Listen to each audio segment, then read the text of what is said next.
County Board of Supervisors regular meeting, district meeting to order. So we'd like to take a moment to acknowledge that we can have. There are communities in the San Diego region that face unjust conditions and circumstances related to the environment which they live. The tribal nation of the San Diego region are an example of a community that has historically faced injustices. We acknowledge the harmony that existed between the land, nature, and its original peoples who have since endured displacement, persecution, and systemic oppression. We pay our respects. You can't hear me? We acknowledge the harmony that exists. Is that better? Thank you. My voice is still not 100%, but I'm trying my best. We acknowledge the harmony that existed between the land, nature, and its original peoples who have since endured displacement, persecution, and systemic oppression. We pay our respect to the unceded territory and homelands of the 18 tribal nations in our region, and most in any county in the United States, from our cultural groups of Kumeyaay, the Viña, the Luiseña, the Cupeño, and the Korea. We aspire to learn from indigenous traditional knowledge and experiences and undoing the injustices of victims. I'm going to turn it over to our clerk for our roll call. Thank you, Chairwoman Vargas. Supervisor Anderson. Supervisor Montgomery Stepp. Here. Supervisor Desmond. Here. Vice Chair Lawson-Remer. Chairwoman Vargas. Thank you. We will now turn over to the invocation and pledge. We'll have Reverend Marcus Bowman deliver the invocation. Following the invocation will be Jasmine Taylor will deliver the Pledge of Allegiance. Please stand for the invocation and the pledge.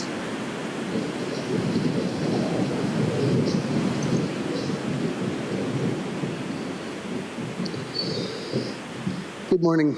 My name is Reverend Marcus Lorman. I serve at Shepherd of the Valley Lutheran Church in La Mesa, California. Our practice in my community is to begin every meeting, to begin every prayer just with a moment of silence, a moment of quiet, to breathe deep, to collect ourselves as we begin.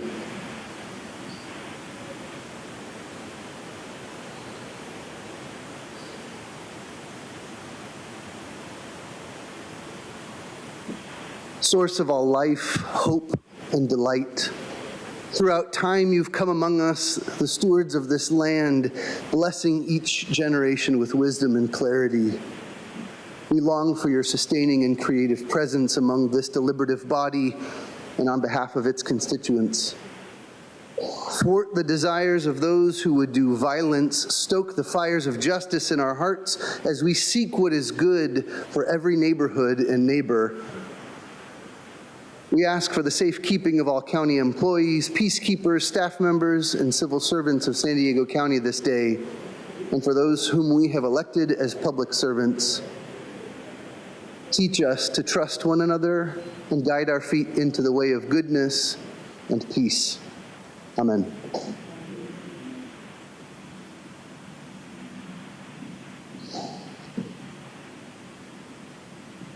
Good morning. Please place your right hand over your heart.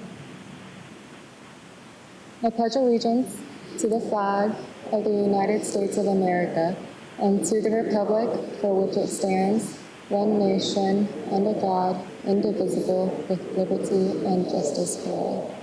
Thank you.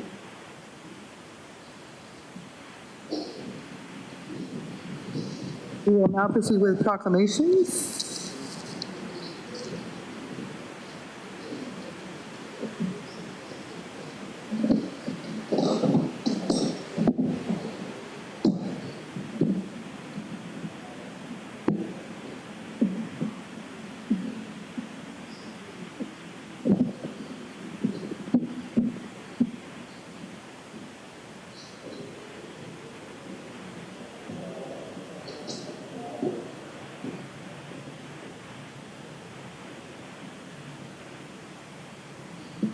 All right, good morning.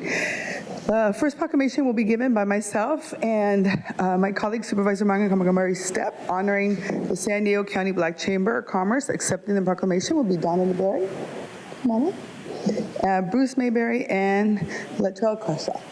Welcome. Please join us, please. Today we are celebrating, it's an honor to be able to celebrate National Black Business Month by recognizing an organization that's been a driving force in our community for years, the San Diego County Black Chamber of Commerce. When I think about the chamber, I'm reminded of saying, a rising tide lifts all boats, and that's exactly what they've been doing for our local business community. For helping small business navigate through times of inspiring the next generation of entrepreneurs, the San Diego Black Chamber of Commerce has been there every step of the way. They're not just about business, they're also about building stronger, more inclusive San Diego. During the pandemic, when many businesses were struggling to keep their doors open, the Chamber stepped up in a big way and they raised an incredible amount of money, $1 million to support Black-owned businesses. That's not just impressive, it's life-changing for so many people in our community that needed it the most. But their impact goes beyond financial support. They're mentors, they're visionaries, they're working to close gaps in education and economic opportunity, creating pathways for success that will benefit generations to come. To everyone at the Chamber, I want to say thank you for your dedication. It inspires all of us. You're not just doing business, you're building a better future for our San Diego County. And so I'm going to turn it over to my colleague, and then we're going to Thank you so much, Chairwoman. Good morning, everyone. It is an honor to celebrate National Black Business Month, a time dedicated to recognizing and uplifting Black-owned businesses across our nation. This month is more than just a celebration. It's a powerful reminder of the resilience, creativity, and contributions of Black entrepreneurs who have shaped and continue to shape our communities and our economy. In San Diego, we're fortunate to have a thriving community of Black-owned businesses that embody excellence, innovation, and leadership. From tech startups and retail shops to restaurants and consulting firms, these businesses are not just contributing to our local economy, they are serving as pillars of inspiration for future generations of entrepreneurs. As the daughter of Black business owners, I understand firsthand the amount of dedication needed to face the challenges of owning a business. Many of our Black business owners face challenges of all kinds. The San Diego Black Chamber of Commerce is an organization that has been instrumental in supporting the growth and success of our region and specifically our Black-owned businesses.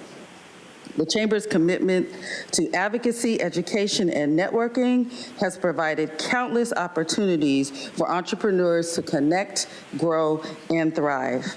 Through initiatives like business workshops, financial literacy programs, and mentorship opportunities, the San Diego Black Chamber of Commerce has helped to level the playing field, ensuring that Black business owners have the resources and support they need to compete and succeed in an ever-changing market. We know this is especially important post-Prop 209.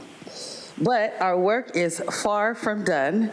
National Black Business Month is also a call to every one of us to continue supporting Black-owned businesses, not just in August, but every month. Whether it's patronizing a local store, investing in a Black entrepreneur, or spreading the word about the incredible businesses in our community, we all have a role to play in building a more inclusive and equitable economy. I just want to thank the Black Chamber of Commerce for your unwavering dedication to this mission. And with that, I will turn it back over to our chairwoman.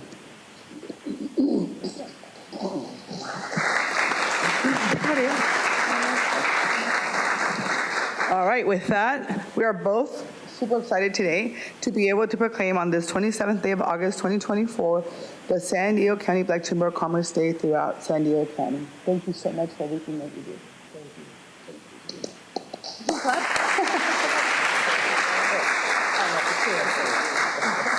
you. Thank you, Chairwoman Vargas and Supervisor Monica Montgomery Stepp. Thank you for supporting the Black Chamber, not only today, but for a long term. And also thank you for the 35 minutes you've given me for my speech this morning. Oh, you said 3 to 5, not 35. Okay, I'll cut it down a little bit. Good morning, everyone. I don't know about you, but when I look up here, I feel good about our leadership in the county, right? Can we give them a round of applause? Thank you. On behalf of the County of San Diego Black Chamber of Commerce, I am the chairman of the board, but I really want to acknowledge Donna DeBerry, our president and CEO, and her team for the amazing work that they do each and every day to make sure that the county is more inclusive and more unified of all of its citizens. So Donna, thank you and your team, and Terrell, for all that you do to deserve this honor. So would you like to say something, Donna? I think he said it all. So for my next 34 minutes, no, thank you all. Thank you. Enjoy. Thank you.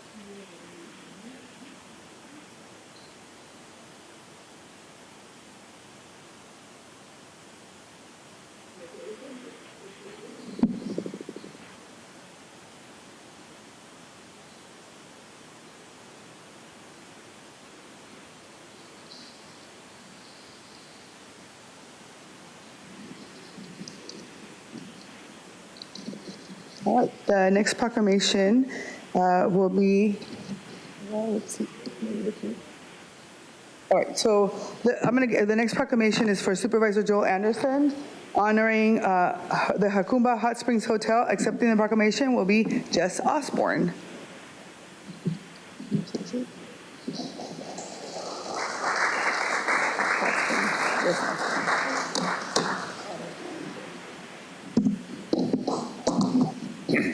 Good morning, everybody. While you're working your way up here, I'm going to go ahead and start because I've got a lot to say. I'm thrilled to be here today to celebrate the reopening of Hakumba Hot Spring Hotel and acknowledge the remarkable dedication of We Are Humankind, Inc. in bringing this vision to life. The turnout today is truly incredible, showcasing the immense community support behind this project. It's clear that Hakumba's residents have a deep connection to this historical site. I was honored to be present at the grand opening in the ribbon cutting, which was not only fun-filled, but it was also incredibly crowded. The overwhelming attendance is a testament to the significance of the hotel in our community's history and its future. What's especially heartwarming is hearing the stories of several of the community members. We had community member after community member who grew up there, whose parents were there, whose grandparents were there, and then we had people that came in and spoke and talked about how they used to travel out there, and that was the hot spot for the San Diegans to head out to get away from it all. They were able to witness its revival in pristine condition, a testament and respect to the care taken in the restoration. The project didn't just revive the hotel, it revitalized the entire community. Local labor was exhausted. Not a lot of people live in that community, but I think Jeff and his crew, they hired everybody who could show up for work, and I think that they kept them working for a number of years doing this renovation. But what it did is it brought the community together. It further cemented the true community effort in benefit to everyone. I want to especially thank Jeff Osborne, Melissa Strukel, and Corbin Winters for their vision and leadership in making this project a reality. Through their investment, We Are Humankind has brought a multitude of new opportunities to Hakumba while cultivating a regional appreciation for the town's rich history. For these reasons, I'm proud to present this proclamation honoring Hakumba Hot Springs Hotel, and more importantly, We Are Humankind, Inc. I'm going to read the last paragraph, and I have a cheat sheet because even with my glasses, this is awfully small printing. Be it proclaimed by Chairwoman Nora Vargas and all the members of the San Diego Board of Supervisors on this 27th day of August 2024 that they commend the Hakumba Hot Springs Hotel and We Are Humankind, Inc. for their outstanding service, leadership, and commitment and do hereby declare this day is Hakamba Hot Springs Hotel and We Are Humankind Day throughout San Diego County. So here we go. Congratulations. And would you like to have a seat for a moment? Yeah. And then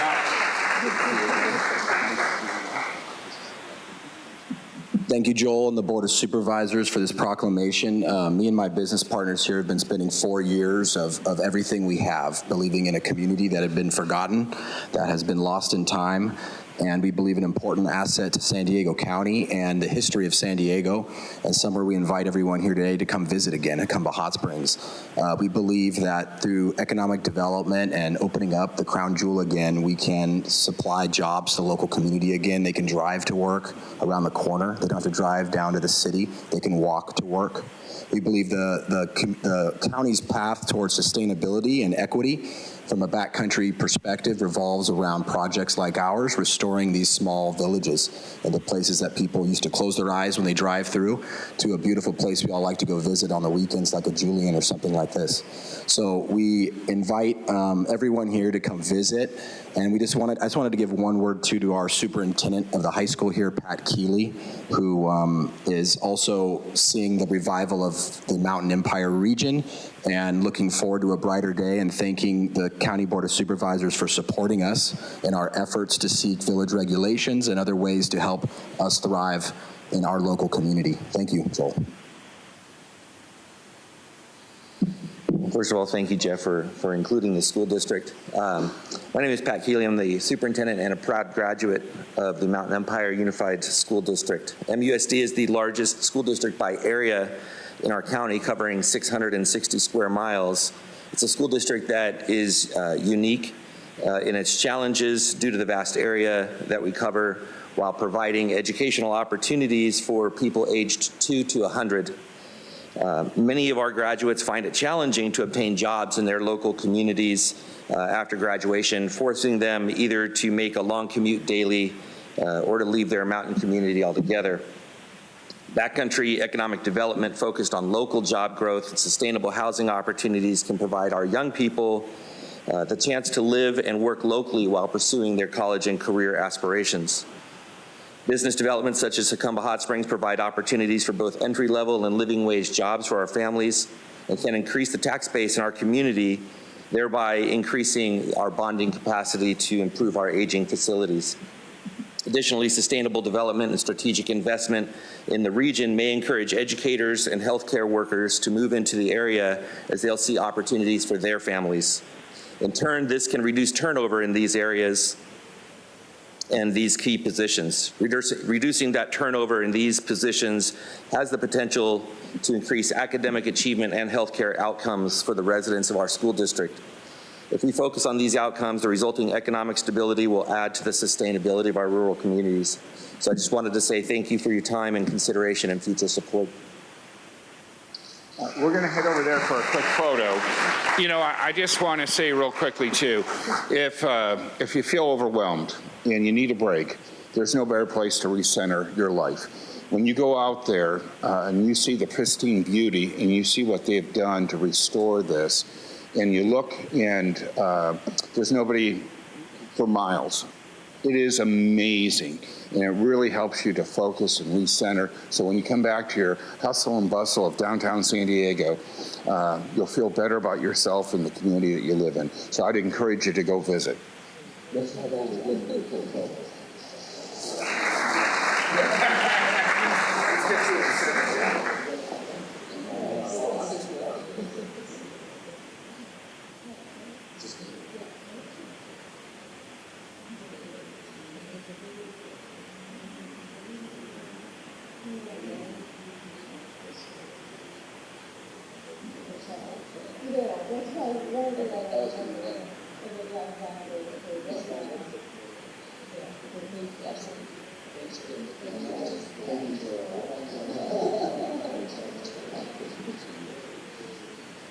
All right, the next proclamation will be provided by Supervisor Jim Desmond, honoring the Kiwanis, Table Escondido, Hidden Valley. Accepting the proclamation will be Ron Moda.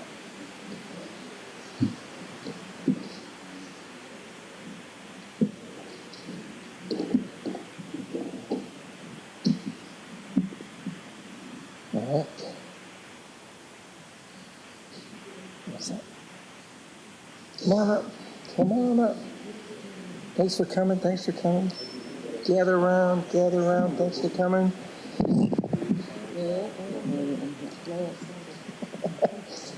Trying to organize this group. All right. Well, thank you, everyone. We're here to honor, it's actually my honor, to recognize a very special organization that has given back to the community for over 100 years, the Kiwanis Club of Escondido, Hidden Valley. Welcome and thank you all for being here, making the drive down the 15 and whatever else we got here, and making it on time. I appreciate it. But today they're celebrating their 100th year anniversary of community service. So the Kiwanis Club was established in 1924 as a global organization of volunteers dedicated to improving the world through projects ranging from local cleanups to large-scale health drives and educational workshops, and always focusing on children. The Kiwanis Club of Escondido, Hidden Valley prioritizes service, including answering phones at the annual Radiothon for Rady's Children's Hospital, teaching children how to fish at their semi-annual children's fishing experiences at Lake Dixon in Escondido, and working with the exceptional high school, the Key Club, which is the high school section or membership of Kiwanis. The kids call them the Key Clubs. They participate with them across, not only in Escondido, but across San Diego County. So the heart of the Kiwanis Club supports organizations that enriches the community, including North County Interfaith, the Salvation Army, the local YMCA, and many other groups that provide services to the Escondido community.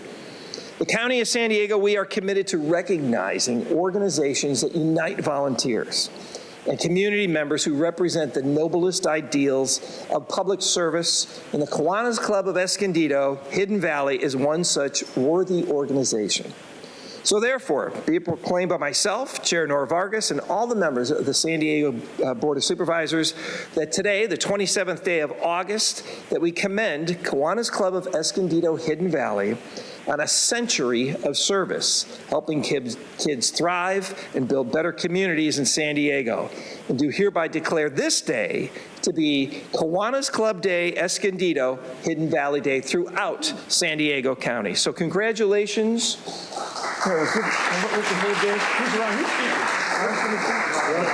Okay, one of the things that I really do, I'm going off script here. Service clubs, the Kiwanis clubs, I'll mention the R word, Rotary clubs, all the other clubs and organizations, the Optimist clubs, and I know I'm missing a bunch of them, but they all fill a need that the government really can't always do or shouldn't always do, but they all step up and they see where the needs of the community are and the services are. So all of these service clubs are very wonderful, very great.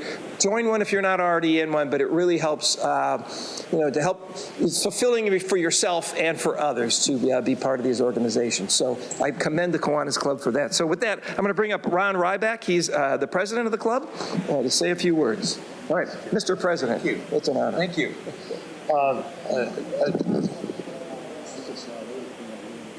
Well, thanks, everybody. My name is Ron Ryback. I'm the president of the Escondido chapter of Kiwanis. I just want to thank the supervisors for having us here, number one. We had an opportunity to attend a press release earlier today. I just want to thank you guys for what you do. And we're fortunate to have this group here, and I mean that. I'd like to just take a second here. My 35 minutes is only going to be PowerPoint. No, I'm kidding.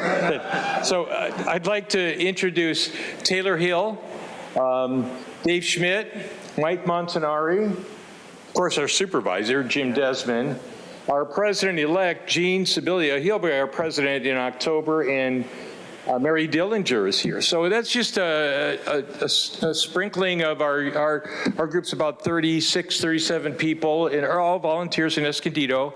As Supervisor Desmond said, we focus on service things for our community. It's a bunch of volunteers. The club is celebrating its 100th year. I didn't see it start, but I was close. Anyway, we do lots of service things for the community. It's just, it's an amazing way to give back. Most recently, we completed our second playground at Dixon Lake up there, and if you haven't been at the Dixon Lake in Escondido, it's a jewel, and the playgrounds are really something. It's fun to watch the kids play. My Kiwanis moment for me has been, though, working with the school district, Escondido Union School District, and we participate in something that's near and dear to me, and that's our reading comprehension support for the school district. You know, COVID was nasty for everybody, but you know, the kids really suffered a lot, and a lot of them didn't come out right, just behind the curve a little bit. So this year we're working with third graders in the elementary school district, and last year we did fifth graders. I'm more of a fifth grader kind of guy, but I'll see what I can do with the third graders here. But this is really an honor. I would enjoy you. I would enjoy you to consider joining a service organization. Kiwanis is one that we roll our sleeves up. We do it. We try and get it done and try and help where the need is there. But again, the focus is on kids, and I just want to thank everybody for this great recognition. Thank you. All right, time to go back to the well here.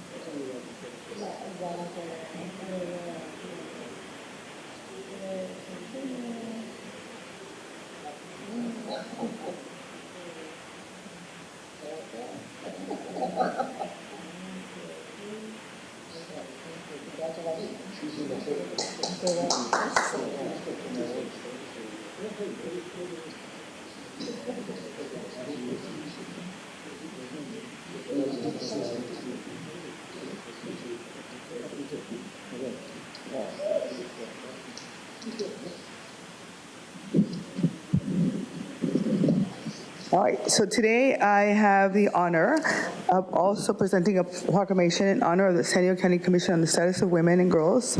And we're going to have Melinda Vasquez accept the proclamation on behalf. Come on in. Come on. Thank you for being here. You're welcome. Just 1 second. Yeah. Come over here. All right, so yesterday we marked 104 years since women were given the right to vote. Women's Equality Day. Yes, you can clap over that. It was a big deal. And while we've come a long way since 1920, I mean, you can see we have a majority female vote, right? I mean, that's another clap, I think. We worked really hard to get here. Board of Supervisors. There's still a lot of work to be done. And so today I wanted to honor the San Diego County Commission on the Status of Women for all they do to celebrate. I wanted to celebrate them and for the progress that we've made. You know, the Commission on the Status of Women and Girls truly shines. This amazing team. They're all volunteers. And they put a lot of work every day to tackle the unique challenges women face head on. They address issues like domestic violence to promoting education, career opportunities. The Commission impacts San Diego's profoundly. The tireless efforts reminds us that equality isn't just a goal, but it's a continuous journey, so that it requires dedication, perseverance, so it becomes an integral part of our fabric. And so today it is my privilege to announce that August 27th will be Commission on the Status of Women and Girls Day Appreciation Day in San Diego County. This is a recognition that is a testament to their outstanding service and commitment to creating a more equitable future for all. And so today and every day, we celebrate and honor the incredible women in our society that are breaking down barriers and breaking glass ceilings to make the world a better place. So with that, to the members of the commission, you work, inspire us. Thank you for your service, your passion, and your leadership. You're shaping a better tomorrow for every woman and girl in the county of San Diego. So be it proclaimed by Chairwoman Nora Vargas and all the members of the San Diego County Board of Supervisors on this 27th day of August 2024 that they commend the Commission on the Status of Women and Girls for their outstanding service, leadership, and commitment to the citizens of San Diego County, and do hereby declare this day to be Commission on the Status of Women Day and Girls Appreciation Day throughout San Diego County. Felicidades. Thank you. Thank you so much, Chair Vargas. I can't tell you what a surprise it is to get a proclamation like this. The women that I have the honor of working with are tireless and work full-time jobs as well as have families and still make the time to be here at noon on the first Friday of every month and also participate in our committees. So really appreciate this. On behalf of them, I will accept it. We have our meeting on Friday, so I can't wait to share it with the rest of the commissioners. Thank you so much. Appreciate it. Have a wonderful day.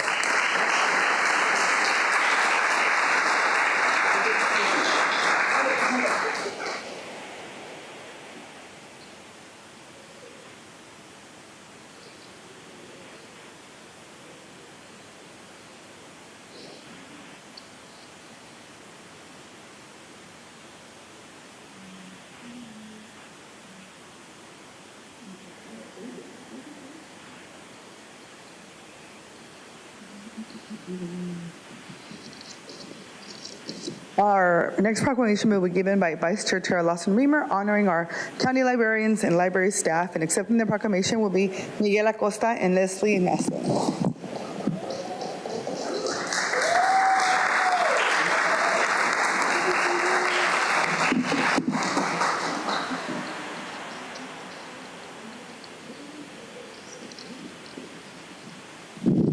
Hello.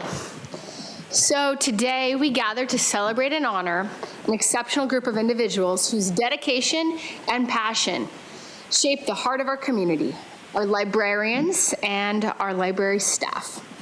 I first want to thank the Director of San Diego County Libraries, Miguel Acosta, and Leslie Mesland, Sarah Nilsson, Nicola Ortega, and all of the fellow librarians and library staff for joining us this morning.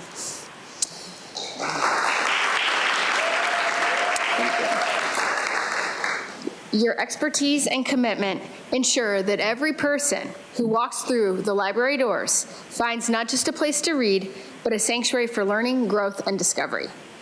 Through your tireless work, you create an environment where ideas flourish, stories come alive, and imaginations soar. Your ability to connect people with the resources they need, often going above and beyond, is nothing short of extraordinary. Whether it's helping a child discover the magic of reading, assisting a student with critical research, or offering a listening ear to those seeking solace in books, you make an impact on countless lives. But we all know, your work is not just about books. It's about building community, fostering intellectual growth, and empowering individuals to reach their full potential. So today, we recognize the countless hours you dedicate, the challenges that you overcome, and the joy you bring to those you serve. Your passion for knowledge and your commitment to excellence inspires all of us. So on behalf of everyone you've influenced, we extend our deepest gratitude and admiration. Thank you for your incredible work and for making our libraries not just places for books, but vibrant hubs of learning and community. So, be it proclaimed by all the members of the San Diego County Board of Supervisors, we commend our county librarians and library staff for your outstanding commitment to the County of San Diego and hereby declare the 27th day of August, 2024 to be Librarians and Library Staff Day throughout San Diego County.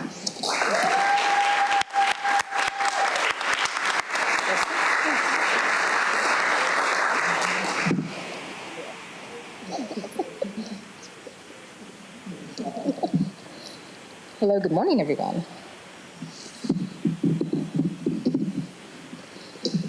The library can be many things. It's a weekly stop for new families to replenish books for young, voracious readers.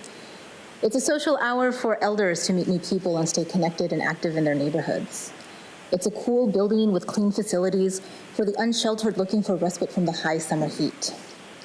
The library is many different things to many different people, all at once. People who may not cross paths anywhere else but the library. And that's the magic of the library. It is because each person has such unique needs that our shelves are as diverse as possible to provide the titles and subjects of interest upon request. This is the nature of the library. And you'll find that staff will guide you to your next great read, free of judgment and without censorship, regardless of title or subject. And that's the library's reason for being. The recent uptrend in twisting the accessibility of titles from others is both worrisome and disturbing. It is the first waves of oppressive fascist tactics to bend the narrative by omitting history, oppressing points of view, and suppressing the voices of the marginalized to create a storyline that simply isn't true. We've seen these methods used during every dictator's rise to power, and seen it in every young adult dystopian plotline in our shelves. The book burners are never on the right side of history. This isn't new, and it won't work in San Diego County. Reading is how one is introduced to new topics, new perspectives, and fresh nuances on historical events. Everyone has the right to read or listen to the stories that they want to enjoy and learn from. It is not the right for any one person or group to block the ability to read these stories for everyone else. The library has always bridged the gaps in their community, digital gaps, interpersonal gaps, and social network gaps. The divisive language surrounding banned books is just another opportunity to build bridges. Yet today's proclamation in protecting banned books, challenged book titles, and libraries be a bridge to fresh dialogue and open minds. So take a look. It's in a book, and you'll find that book at the library.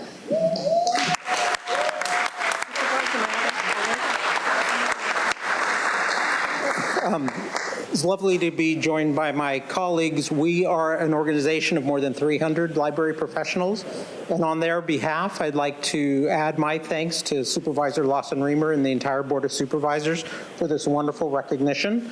And lastly, I wouldn't be a proper librarian if I didn't share resources with you. So for those in chambers or if you're streaming, all of our resources, events, locations, classes, you can find at sdcl.org.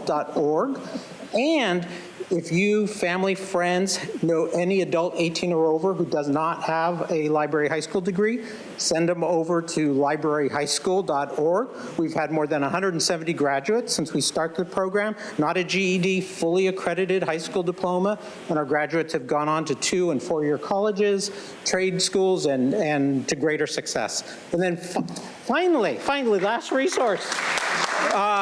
If you like to read ebooks or listen to audiobooks, go to your favorite app store and download Libby, L-I-B-B-Y. That's our app, totally free. Every day, here's a good factoid, every day, more than 10,000 residents in San Diego County use our app and download more than 13,000 ebooks and audiobooks. So it's all free. Check it out. Thank you.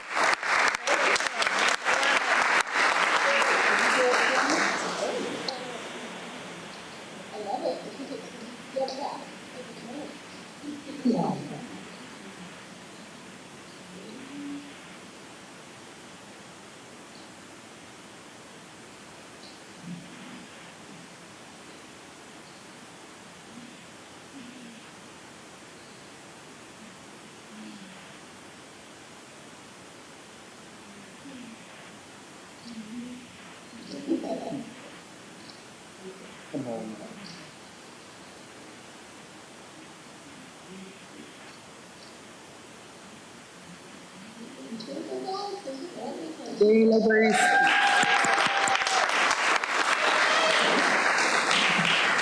Hours on library. All right.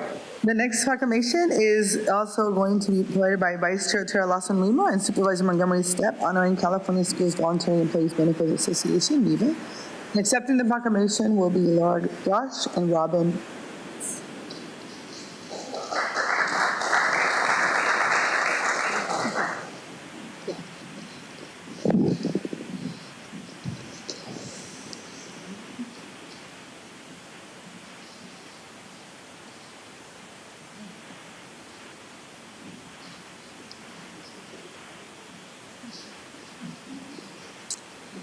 Thank you all.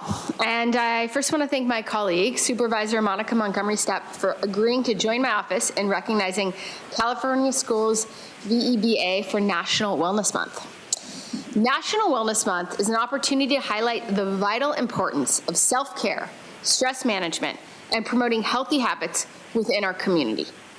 This month is dedicated to raising awareness about enhancing our overall well-being and supporting one another in adopting healthier lifestyles. We'd like to recognize the incredible efforts of the California Schools Voluntary Employees Benefit Association. VEBA has been a cornerstone in addressing rising healthcare costs for school district employees across California. Today, VEBA stands as a proud County of San Diego Live Well San Diego community partner and is the 4th largest healthcare purchaser in the state, serving over 73 employers and more than 151,000 employees and public sector workers. VEBA is dedicated to providing top quality, equitable healthcare benefits and wraparound programs that focus on self-care, stress management, and healthy eating habits. VEBA holds a core belief that healthcare benefits are only truly effective if employees can access the care they need when they need it. As we celebrate National Wellness Month, let's take a moment to appreciate these significant contributions and the ongoing commitment to our collective well-being. So may this month inspire us all to continue making mindful choices, embracing self-care, and fostering a supportive community for wellness. Here's to a month of growth, health, and well-being. Yes. It is an honor to co-present a proclamation today to the California Schools Voluntary Employees Benefits Association, also known as VEBA, for National Wellness Month, as we have heard. I'm very proud that District 4 holds one of VEBA's main offices, and I understand that it offers comprehensive, affordable, and high-quality healthcare benefits to employees and their families across California's school districts, community colleges, and county offices of education. But its impact extends far beyond just being a benefits provider. VEBA has truly transformed the way we approach employee wellness and care in National Wellness Month and beyond. In an era where healthcare costs continue to rise, VEBA has consistently worked to offer cost-effective plans that don't compromise on the quality of care. This means that educators and staff who dedicate their lives to nurturing our children's future can access the health care they need without the burden of excessive costs. VEBA's programs are designed to address the whole person, recognizing that physical, emotional, and mental well-being are interconnected. VEBA is not just responding to healthcare needs, it's anticipating them and providing the tools necessary for long-term well-being. This level of support fosters a sense of empowerment among employees, allowing them to make the best choices for themselves and their families. Lastly, VEBA's role in fostering a sense of community cannot be overlooked. By bringing together employees from various districts and institutions under one umbrella, VEBA creates a network of support and solidarity. This collective strength cultivates a shared commitment to the well-being of all members in a profession that can be exhausting and that can lead to burnout. It's always powerful to have a network team and shared mission that supports you every step of the way. It is obvious that VEBA is much more than a benefits provider. It's a partner in health, a champion of wellness, and a pillar of support for our educators and school staff. So as we continue to navigate the challenges of our times, having a trusted ally like VEBA ensures that our educators can focus on what they do best, shaping the future, knowing that their health and well-being are in good hands. And with that, I would like to present this proclamation on behalf of the Vice Chair. Can we read it together? Are you okay? All right. Just, protocol. Which reads, be it proclaimed by Chairwoman Nora Vargas and all the members of the San Diego County Board of Supervisors on the 27th day of August 2024 that we commend California Schools VEBA for their outstanding service, leadership, and commitment to the citizens of San Diego County, and do hereby declare this month to be California Schools VEBA National Wellness Month throughout San Diego County. Congratulations.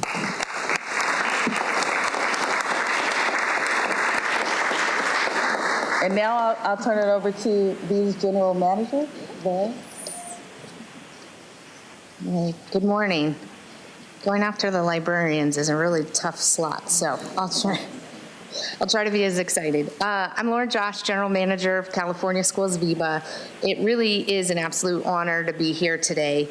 I'm joined by Robin Watkins, who is our Vice President of AFT Local 1931 and our Viva Labor Co-Chair. Brian Duffy, okay, who is the Superintendent of Julian Union Elementary School District and our Management Co-Chair. Jonathan Mello, representing California Teachers Association. Thumbs up.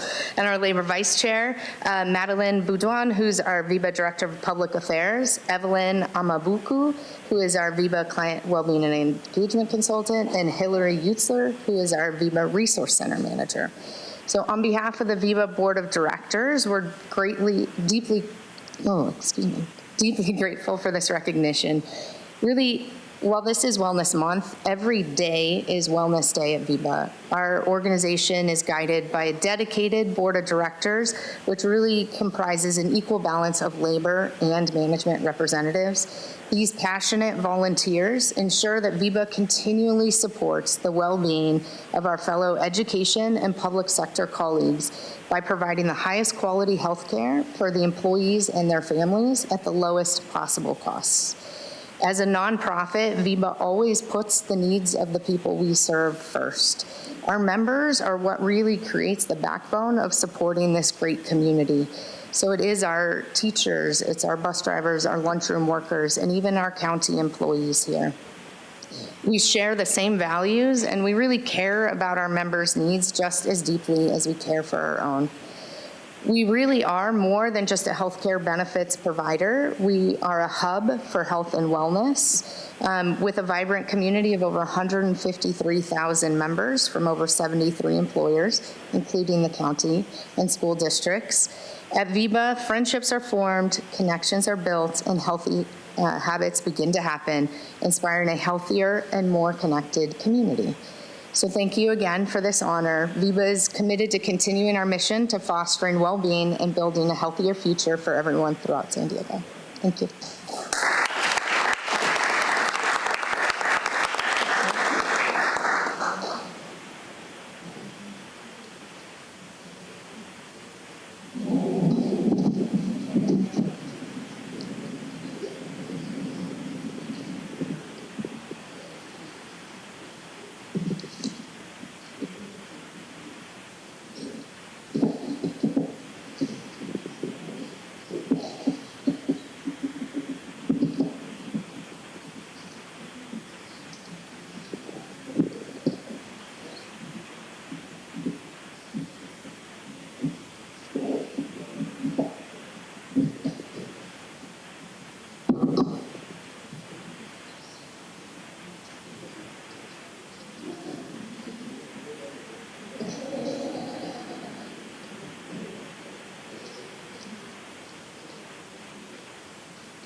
On behalf of Chairwoman Vargas, we'll now proceed with non-agenda public comment. This is an opportunity for the public to address the board on subject matters within the board's jurisdiction, but not an item on today's agenda.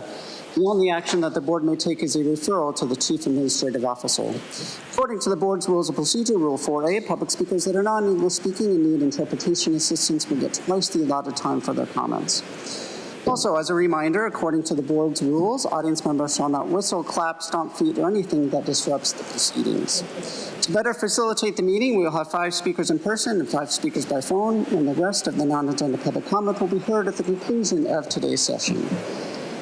We have 32 requests to speak on matters not listed on the agenda, 16 in person and 16 requesting to speak by phone. For those that requested to speak by phone, please dial into the conference line using the instructions that were provided to you. We'll begin with the in-person speakers. Again, we'll be hearing from the first 5 speakers. As your name is called, please come forward and stand in the arrows until it is your turn to speak at the podium. You have 2 minutes to address the board. I'll ask you to begin by stating your name for the audio record. I'd like to invite forward Michael Brando, Jeff Wenner, Ken King, Donald Romeo, and Susan Schroeder. If I've called your name, please come forward. You have 2 minutes to address the board. I'll ask you please state your name. Michael, let it be known for the record that Tara Lawson-Remer walked into the chambers 24 minutes after the meeting began at 9:24 a.m. And now she's looking down, ignoring the speakers at the lectern again, just as she's done in previous meetings. I don't like talking about this subject, but I need to bring it up. Zora Fahim of Los Angeles Alliance for Animals has been here a number of times, and she's talked about the horse neglect, the horse abuse on Artesian Road. Okay, over a year, there's been reports on CBS 8 about attempted gun violence and intimidation by the owners of the property there, Craig Netwig and Deborah Barkley. The young lady Truth has given multiple reports about how Craig Netwig and Deborah Barkley run racehorses for profit while there's horses being neglected. These people, researchers have learned, own over 4 properties valuing over $12 million. Del Mar, Solana Beach, Cielo and Rancho Santa Fe, and on Artesian Road. When the speakers have been here addressing this, Tara Lawson-Remer has been looking down, playing with her cell phone, not listening to people. Holly Porter left the public safety group. There's a new animal service director, Vaughn Maurice, who has a suspicious history. Andrew Strong, you put in this interim director of public safety group, and on July 16th, you said the horses were in good condition. Ebony Shelton, you said the same thing. There is growing suspicion about what is going on and why this is being covered up. Anyone who knows the care of horses can go out to Alpine to see that animal sanctuary. The horses there are well taken care of. They have fresh hay. All the video footage online on YouTube by private investigators has shown these horses have been neglected. They're nothing like horses neglected. It's awful. Please look into it. Thank you.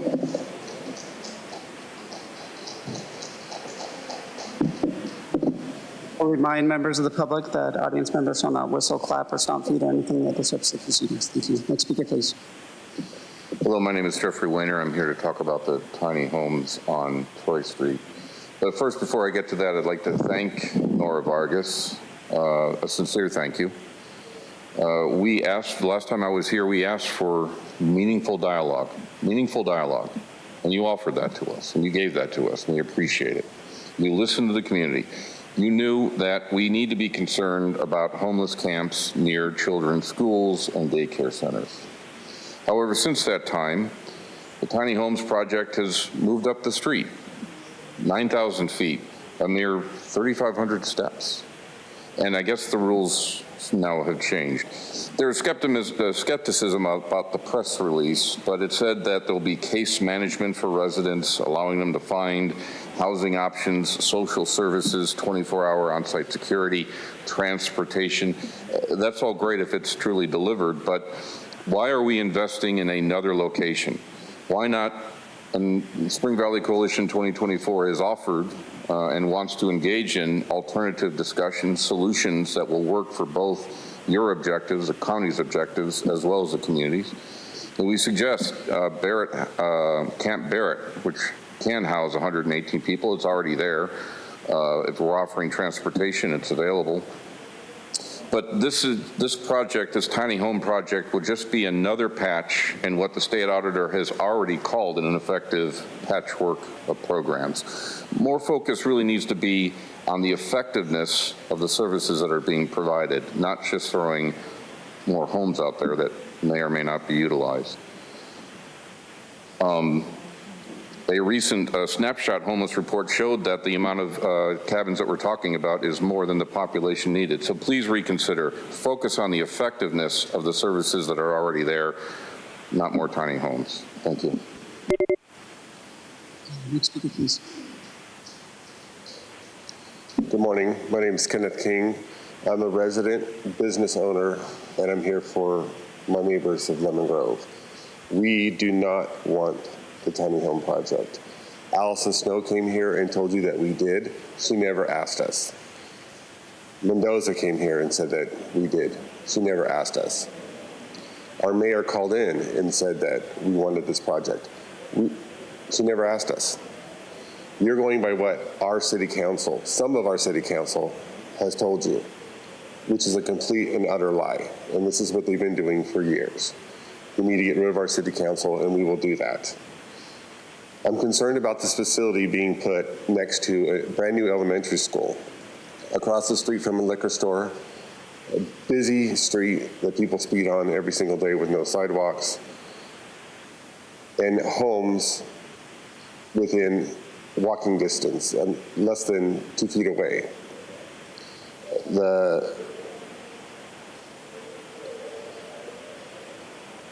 For some reason, Monica, you have decided to try and bully us and take this project on, and said that you weren't going to back down. We're asking you to rescind your vote, because if you don't, we'll make sure that your seat is no longer available for you. We will vote you out. We don't want you here if you don't want to listen to the people. The people of Lemon Grove, the people of Spring Valley do not want this project.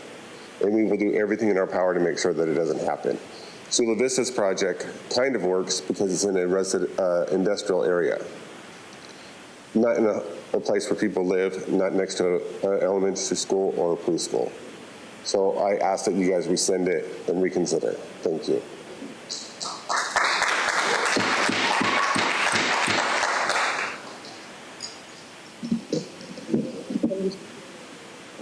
So I'm going to just remind the public, right, that it's very important that it's not disruptive. These guidelines, we have very clear guidelines. Please do not be disruptive. So I'm going to ask everyone to make sure that you are doing this in an orderly fashion. We want to make sure that we give everybody an opportunity to speak. I want to make sure everybody understands there's only going to be one warning to each person, and if you're not following the guidelines, you're going to be asked to be removed. Okay. Go ahead, sir. Hello there. My name is Ronald Romeo. My colleagues and I live in San Diego County and are volunteers with United Sovereign Americans, not spokespersons. United Sovereign Americans is a nationwide organization with thousands of active volunteers in over 20 states. Thank you. The website is uniteforfreedom.com. That's unite, the number 4, freedom.com. Today, we come to you as concerned citizens sharing alarming information about our state's voter roll database. Research of the state's voter database was done through hundreds of hours of research conducted by highly qualified and credentialed data teams. An analysis of the 2022 election, researched by the highly qualified data teams, using only official data provided in California election by California election officials, indicates serious issues with compliance of federal law. We are here to present to you and the public the results of the aforementioned analysis, showing the votes cast, counted, and certified may not all be valid and accurate under the Constitution and under the law. We are not here to cast any blame or aspersions on any elected official. We do not suggest any candidate in any race have wrongly won or lost their races, nor do we advocate for the overturning or rerunning of any past election. Today, we will present to you. Time's up. Next speaker, please.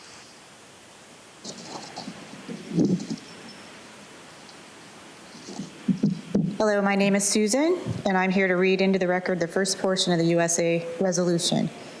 Resolution for a legally valid 2024 general election. Whereas it is a recognized civil right in the United States for every citizen to have free and fair elections. It is the duty of our election officials to guarantee our elections are accurate and free from distortion or manipulation. Whereas our constitutional system of representative government only works when the following 4 tenets of an election are upheld. 1, the voter rolls must be accurate. National Voter Registration Act, 1993. 2, votes counted must be from eligible voters. U.S. Constitution, 14th Amendment, Section 2. 3, the number of votes counted must equal the number of voters who voted. 4, there can be no more than 1 in 125,000 ballots in error by the voting system. Help America Vote Act, 2002. Whereas the analysis of the California 2022 general election has uncovered evidence of massive inaccuracies that appear to violate both federal and state laws, including 5,886,198 ineligible or uncertain registration violations found within the California State Voter Roll database, 2,776,939 votes cast by ineligible or uncertain registrations, 123,785 more votes counted than voters who voted, 2,776,849 apparent voting violations, in excess of the legal standard of system accuracy for a valid federal election. Maximum allowable system errors for the 2022 general election was 90. Again, California had approximately 2.8 million apparent voting violations. Thank you. Now hear from those that requested to speak by phone. Again, we'll be hearing from the first 5 callers, and remaining callers will be heard at the conclusion of today's session. When it is your turn to speak, you will be unmuted and you will hear a recording that will tell you to begin your comments after the beep. I'll remind the callers they should mute their TV or live video stream before they begin speaking. We'll start with our first caller.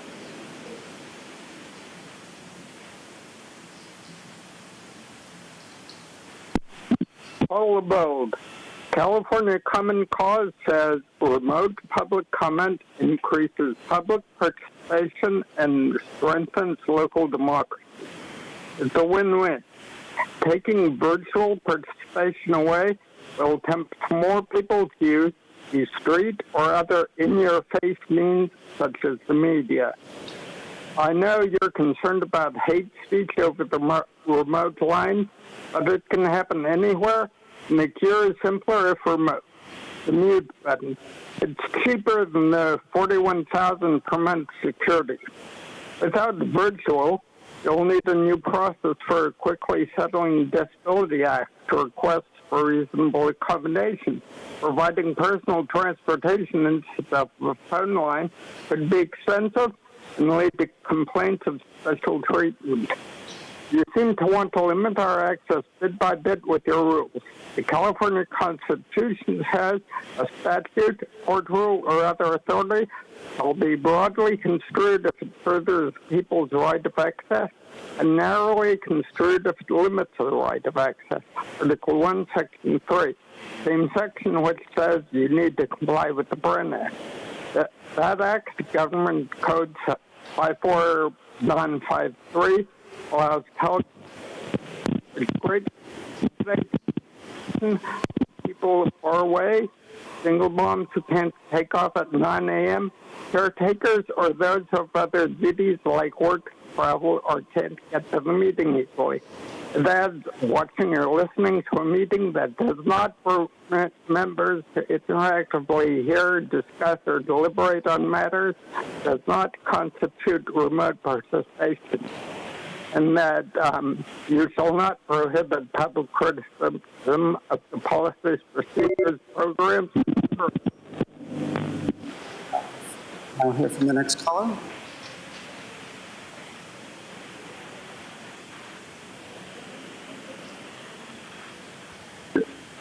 Consuelo, first off, I wanted to state, how there are just so many who still put all their faith into the system that has done nothing but kept us continually down. It's not one specific demographic either. It is all of us who pay taxes. And guess what? They're counting on you to stop talking. They're counting on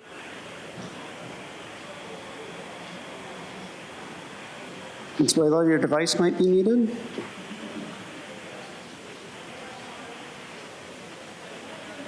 We come back to that caller.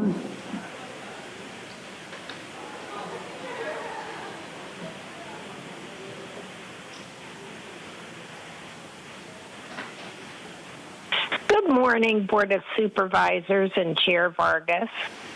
My name is Diane Grace, and in November of 2022, I joined other parents and grandparents in the in the county to support the Proposition 31 that passed to ban the sale of addictive candy-flavored e-cigarettes.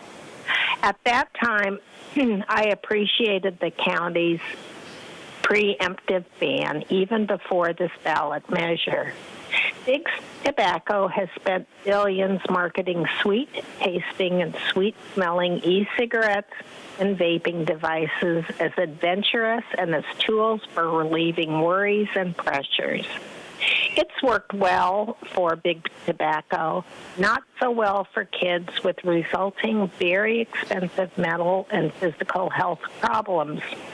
Many young adults say they picked up e-cigarettes as a way to deal with stress and anxiety, only to realize much later that vaping can make their mental health worse and is addictive. My concern today is that Big Tobacco has done the same thing. Research suggests that the highly concentrated THC, often sweet-smelling and tasting, found in marijuana vaping devices is also addictive. When teens try to quit, they feel anxious, stressed, or depressed again as their body experiences nicotine or marijuana withdrawal. I have followed the county's unfortunate idea to add more marijuana businesses to our beloved backcountry. This is a very miserable idea that needs to be shelved for now. Thank you for your consideration. Thank you. We'll hear from the next one.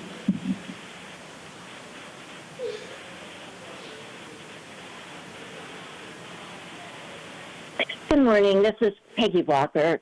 As a public health educator, I want to commend the reported policy change that sends an important message.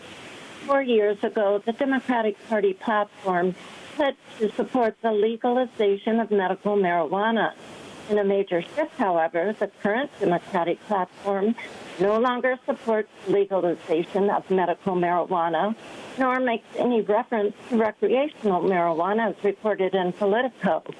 This shift indicates growing warnings from research, medical, and mental health treatment professionals are being heard. Another takeaway, elected officials no longer need to cater to outdated policies supporting the manufacture and sale of inherently addictive marijuana products, contributing to rising ER admissions, mental health issues, and youth suicide. Hopefully, it means we can better address the fact that marijuana products are poorly regulated, often contaminated, too high in potency, responsible for multiple medical and mental health issues, a child ingestion crisis, and a vape epidemic. Crisis have caused the county grand jury to call for a report regarding marijuana's impact on children, seniors, and law enforcement. Policy can and should more readily now address industry medical falsehoods. That includes the fact that tenders are not medical experts and should not be giving out, quote, medical advice. This is misleading and can be dangerous.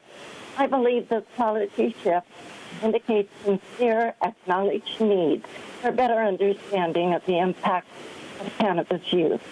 Thank you. Next caller.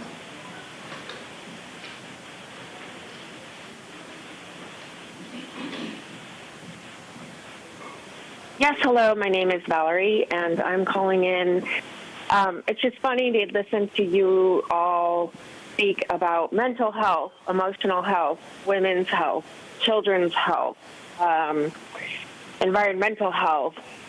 I just watched a video this week of a Palestinian man holding a child's lifeless body with the boy's skull entirely hollowed out, with just a face remaining. also a pregnant woman was hung on the side of her building by the IDF. Can we just say how it is? Palestinians are being hunted in their land by an army with no restraints and a sadistic tendency to sniper children in the head, in the spine. We've got doctors coming back saying they saw every day children and babies with gunshot wounds to the head. They have nowhere to run. We are watching them be murdered en masse by every possible means of brutal murder. What do you think allowing almost a year of this is doing to anyone with a modicum of moral conscience? This has changed us all irrevocably. And you're up there congratulating each other on emotional health and children's, and nothing you do matters if you don't act on this. Nothing you do now, nothing you do later in your life will matter if you continue to ignore this genocide that San Diego has a direct hand in with our weapons manufacturers here. The bombs used to blow these children up are made right here in San Diego. Do the right thing.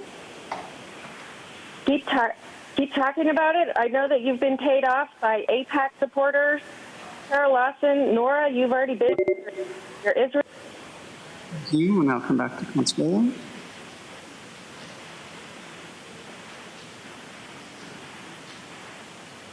Consuelo, before my time begins, can you hear me? Yes, I'm going to restart your time. You had 1 minute, 30 seconds remaining. Okay. So there are so many, to piggyback off of what Valerie just mentioned, it is appalling. But what's more appalling and insane is that people still continue to put their faith in government. The people who are in charge of all this destruction, all this reckless behavior, and it's us. It's us who pay for our own enslavement. It's we, the people, who are paying for these fucking bombs. That's what's going on. This is not even what I had to say, but that's what I just had to put out there. That is, it's disgusting. It's sad, but it is in fact our fault. It is the people who have allowed it, from the tiny homes to the Tijuana River sewage to the stupid bike lanes that are being put in when we have a chairwoman paying from our money $41,000 freaking dollars just for security because she's afraid. That's not cool. That's not even you know what? This is where we're at.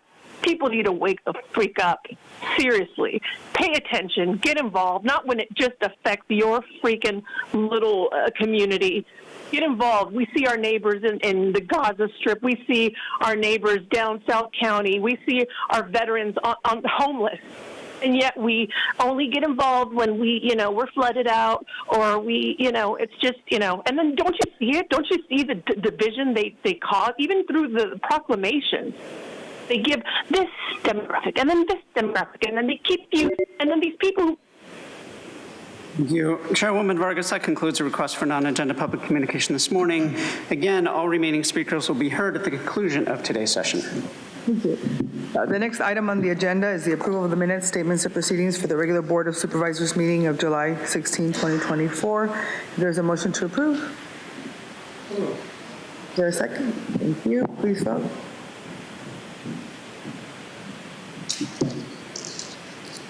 Chairwoman Vargas, that motion passes unanimously with all supervisors being present and voting aye. Thank you. We'll now proceed with the formation of the consent calendars. Item 1 to 12. Public speakers will be able to comment on the consent calendar after the supervisors pull any items they would like for discussion. I'm going to go ahead and inform everyone that we're going to be pulling item number 5, which is item regarding Proposition 36 for discussion. Anyone else requesting to speak on that item can speak when it comes for discussion, which will be right after consent. Would any of my colleagues like to pull any additional items for discussion? Supervisor Anderson. I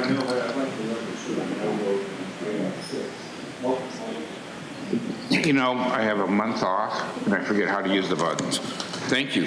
I'd like to register a no vote on item 6. While I appreciate the goal, I believe school board members and our Attorney General are better suited to pursue this.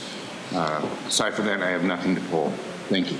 Okay. Supervisor Montgomery Scott. I was going to pull item number 5, so I don't have to do that now. So I have nothing else to pull, and I will move the consent agenda, although I may have a comment on item 7. Did you want to make a comment now?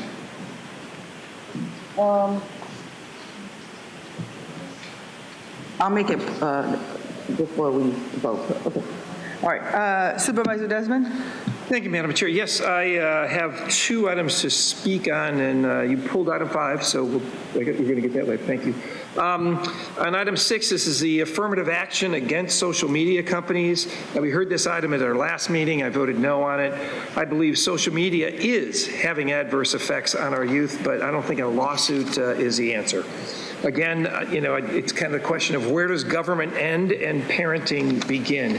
So we should start educating our kids and parents about the harms of social media and give them the tools for success. We should spread information about how they can put on parental controls, blocking apps, and scam awareness. This lawsuit, I don't think it's not going to stop any bullying, anxiety, violence, where children experience online. I think education and parenting is the best course of action here. I do agree with the resolution that calls for warning labels on social media apps. However, I can't support the litigation. All we're going to do is buy a whole nother bunch of attorneys' Mercedes. And so it really, I don't think that's the outcome. So I'll be registering a no vote on item 6. Item 10, this is the county's grand jury report responses. I want to register a no vote on item 10 as well. I don't believe, my personal opinion, that the county responses did not answer the questions. The responses were about legalization of marijuana and the effects and the monetary effects on the county for the legalization of marijuana. The responses really talked about misuse. They didn't give any specifics to the impacts created from the legalization of cannabis. They respond to the statement that there has been impact on school-aged children, but says more studies need to be done. I don't think more studies need to be done.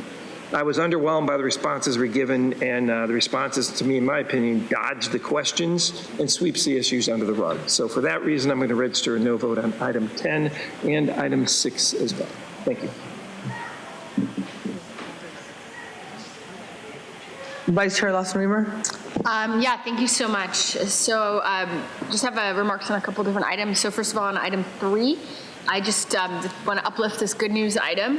I think it's fantastic that this funding is coming to us, and it's great that residents who receive services will be able to experience a suppression rate of 93.8% through the local Ryan White program. Those are great statistics, and very happy to see that we're continuing to receive this funding. So thank you to the team for your work on this. Appreciate it. I just want to comment quickly on item 6. Again, we heard this previously last meeting, and at that time I was certainly disappointed that some of my colleagues did not share my sense of urgency related to the mental health impacts of social media on our youth. I know this is a top priority, so that I am certainly wanted to bring that back to the board today. We all know that social media is a tool for sharing information and entertainment, but it can also be quite harmful if not used in moderation and with age-appropriate guardrails. There's a very significant growing body of research connecting social media use to reduced well-being and rising mood disorders like depression, anxiety, and anxiety among young people ages 10 to 25. This is well documented. I think what makes this particularly disturbing is that it's deliberate. And that is why I brought this item today. Very similar to the opioid companies who deliberately went out and tried to increase prescriptions of opioids because they knew it was a serious, for sure, profit model. We now have a situation where our major social media companies have created algorithms and features that are deliberately and specifically and intentionally designed to capitalize on our youth's vulnerabilities and to drive engagement and with features like likes, scrolls, targeted content. In other words, these algorithms are deliberately creating these addictions despite all the documentation regarding the extremely negative mental health impacts on our young people. So they know the consequences, and they're doing it anyway because it's making them money. And as I said, this is very much like what the opioid drug manufacturers did to get people addicted to opioids in our community and across our country. And so with mental health experts warning habitual social media use is at near addiction levels, and with the industry's complete abject failure to take any voluntary actions over the last 20 years, despite significant quantities of data regarding the adverse impacts, I think we have no choice but to actually hold them accountable for deliberately and intentionally avoiding taking action, ignoring the data, ignoring what they know to be true, and creating those addictions and harmful impacts among our young people. So would like to invite all of my colleagues to join me today to support this item, which both would support the resolution for warning labels, but would take the additional step of legally intervening to begin holding these platforms accountable, along with throwing our full support behind the U.S. Surgeon General's recommendation. So that was item 6. And item 7, just very want to make sure to uplift the importance of this item.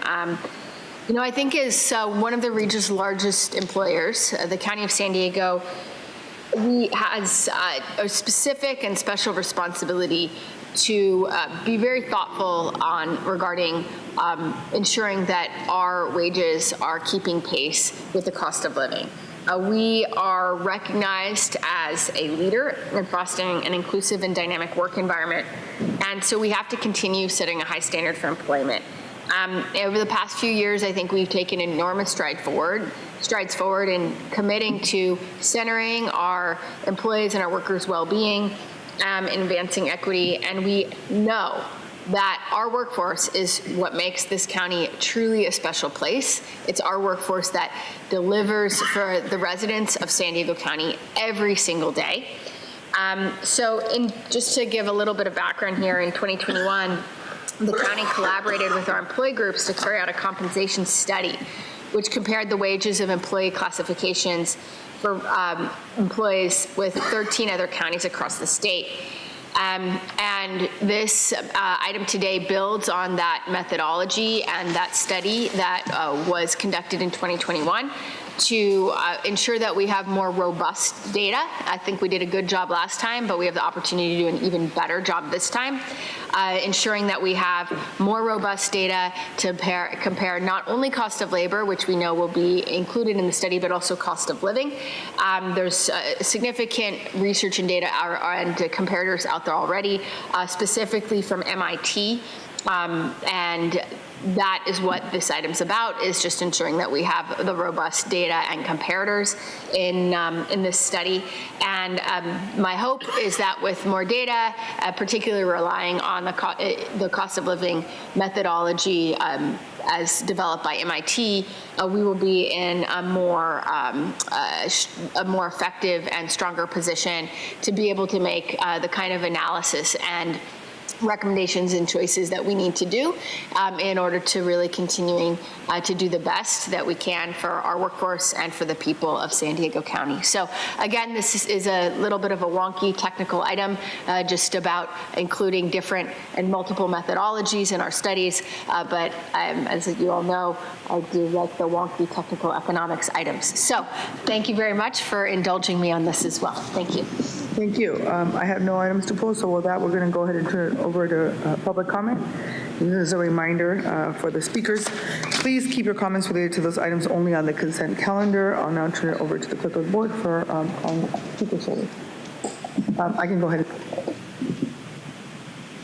Thank you, Chairwoman Vargas. We have 24 requests to speak on items on the consent calendar, 11 in person and 13 requesting to speak by phone. Also, as a reminder, item 5 has been pulled from the consent calendar for discussion, so any members of the public that requested to speak on item 5, please hold your comments until the board discusses that item. We'll receive public comment on that item separately. Can you go ahead and clarify something? I'm going to go. So I'm also going to clarify that I'm going to also take item number 21 at 1 p.m. At a time certain, so those folks that are going to be speaking on that item, so that they are available at that time, since I know that we're moving that item for a time certain. Thank you. Any individuals that requested to speak on the remaining items on the consent calendar by phone, please dial into the conference line using the instructions that were provided to you. We'll begin with the in-person speakers. As your name is called, please come forward and stand on the arrows until it is your turn to speak at the podium. I'll be calling you in groups of 3, so I'll ask you to please listen for your name. You'll have 2 minutes to address the board, and please begin by stating your name for the audio record. I'd like to invite forward the first 3 speakers, Alexander Kraft, Elizabeth Dawson, and Robert Pitt.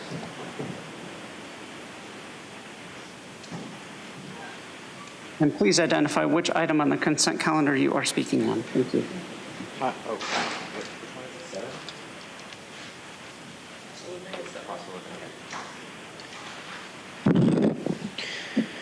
Thanks, sorry. I'm speaking on item 7.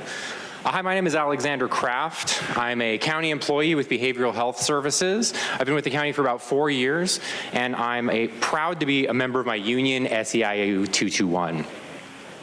You know, back hundreds of years ago under feudalism, workers were called serfs, and they were considered the property of their employers. And various forms of unfree labor have continued under different names, indentured servitude and things like that, until not too long ago in this country, and it's still going on in other parts of the world. And the interesting thing about serfs, or whatever you want to call them, is the employer has to feed them and house them and clothe them, right? Or else they die and they don't have a serf anymore.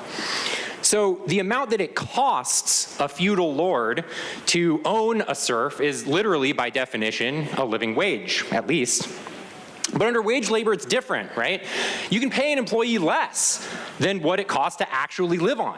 And they'll take it because the alternative is nothing, right? And if I won't take it, someone else will. I can just sleep on a friend's couch or in my truck, slowly starving to death, working. And when I die, you hire someone else to replace me. That's what they call the labor market. So this is important, right? When you argue against cost of living calculations, when you invoke a cost of labor, prevailing wages, the labor market, as rationalizations for why you shouldn't have to pay a genuine living wage, you're saying that you value the people who work for you less than a feudal serf. And I'm not talking generally in principle. I'm talking about my coworkers, county employees with degrees and experience and credentials, working with confidential information, performing essential functions for county operations, those people. So an argument against a living wage is saying that you think it should cost you less to employ a county worker than it would cost to own somebody that you don't pay it. Thank you. Next speaker, please. All right, so this is officially your first warning as a group. You all understand that it's very important that we're able to make sure that everyone is able to come up here and get the same respect. And so please, can you please follow the guidelines? We have a lot of work to do today, a lot of wonderful things that we're going to be voting on that impacts our employees, and so I want to do this right. So go ahead, ma'am. Thank you. Good morning. My name is E. I'll be speaking on item number 7, cost of living. Thank you, Chairperson Vargas. Thank you, Board of Supervisors entire. It's great to be here. I am a proud SEIU 221 union member. I've been a proud eligibility worker since 2011 when I started with Marin County up in Northern California. Then I relocated to Alameda County in Oakland, California, from where I just relocated in March to San Diego County. I am still an eligibility worker, AKA Human Services Specialist with San Diego County. I am passionate about serving my community and those most in need. With offering the small social safety net that we have in this country, it's an honor to do so. It's been harder and harder for me to justify, though, lately, how I took a $40,000 pay cut to go from an eligibility worker in Oakland, California, to a human services specialist here in San Diego, California. It's been harder and harder for me to justify coming out of pocket, out of any meager savings that I have to pay bills like rent, utilities, gas, food. The cost of living that I found in San Diego County is comparable and has almost even surpassed that of Oakland, California. Unfortunately, also the comparable workloads from the workload is the same as well. So there's no justification that I see there. almost half of my new hire cohort that was hired in March has left the county, which is a shame. They wanted to stay as HSSs, but they could not survive on that wage. Please, Board of Supervisors, I hope that you join us in shoring up our contract based on cost of living. Please show county workers that you value them. In doing so, you're also showing San Diego County community as a whole that you value. Thank you. Time is up. Next speaker, please. As the next speaker is coming forward, I'd like to invite 3 additional speakers, Damon French, Leah Hogue, and Karina Pugh. If I've called your name, please come forward. Madam Vargas, members of the board, good morning. My name is Robert Pitt. I am an SEIU member, and I am a proud county employee for more than 21 years with the Department of Child Support Services. All of us work and live in San Diego County. So therefore, each of us already knows the cost of living here has always been high. Sadly, in the last 2 years, it has been repeatedly proven that by local and national news agencies that our cost of living is not only high, it is in fact the highest cost of living in the entire United States. This board took steps 3 years ago to begin the much-needed process of a salary review for staff-level employees, hiring Coffin Associates to perform an equity study. That was proof of the intent of this board to improve the lives of San Diego County employees. That equity study took several great initial steps to achieve your goal. I've been told that a follow-up study could be used again in 2025, as there were some unfortunate shortfalls in 2022. That's excellent news to me. The key metric, however, to ensure the next labor contract fulfills the board's intention of providing all county employees a fair and livable labor contract is by allowing the cost of living adjustments to be applied during all negotiations for that contract. Adopting the cost of living into our contract isn't just fair, it's necessary to this county's well-being and to their ability of the county to maintain excellent customer service. Thank you. Your time is up. Thank you. I'd like to invite 3 additional speakers. It looks like Matthew Katarian, Michael Brando, and Oliver Twist. If I called your name again, please come and line up on the arrows at the front of the chamber.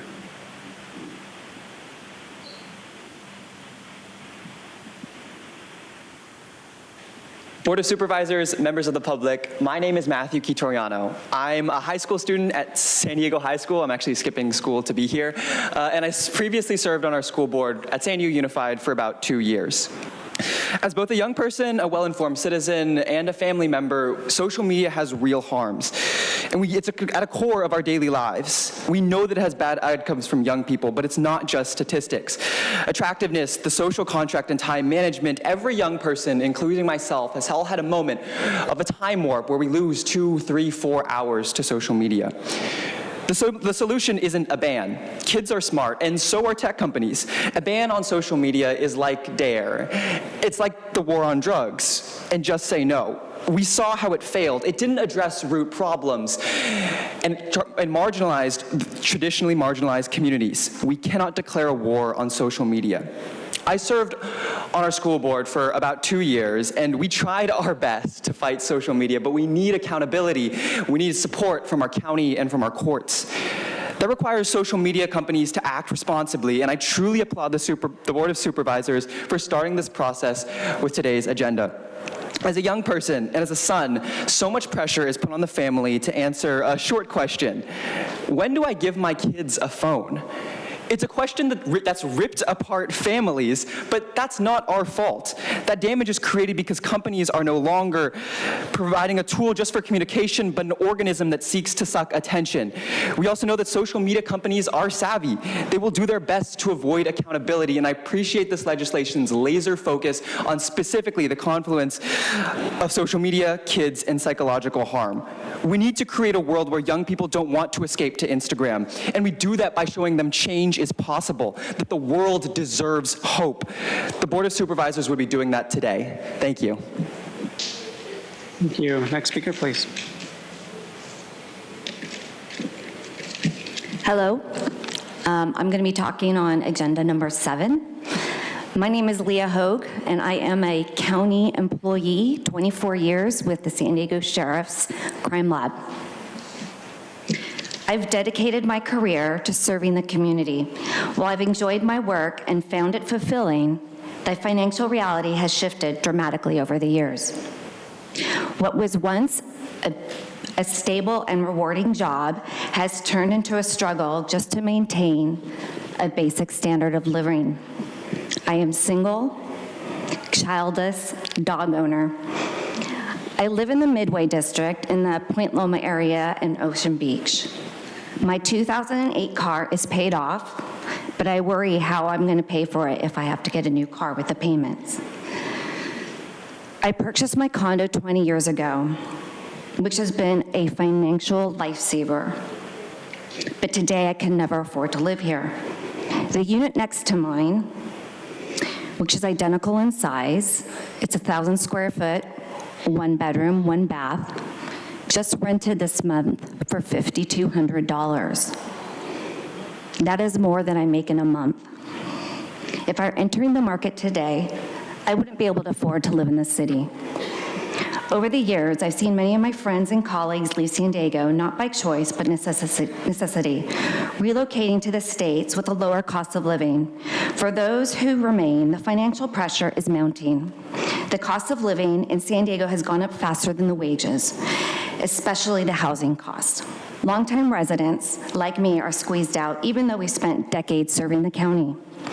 A fair cost of living adjustment isn't just about keeping the pace with the inflation, it's about ensuring that dedicated county employees, like myself, can continue to live in the community we serve. I urge the Board of Supervisors, consider the... Thank you. Next speaker, please.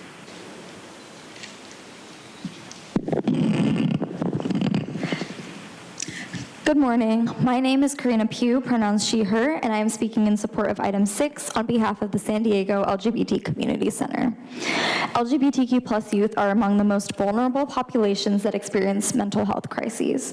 Social media can expose LGBTQ plus youth to online bullying and harassment due to their identity, impacting mental health outcomes. As a group that is already marginalized in society, LGBTQ plus youth are likely to seek community and affirming spaces online. However, this can cause cyclical issues leading to increased exposure to bullying and feelings of insecurity. Social media corporations must be held accountable and face consequences for their capitalization on vulnerable populations, and efforts must be taken to ensure the safety and health of those who use social media platforms. The San Diego LGBT Community Center asks the board to vote yes on this item. Thank you. Thank you. As the next speaker is coming forward, I'd like to invite the remaining speakers on the consent calendar, allegedly Audra and Pam.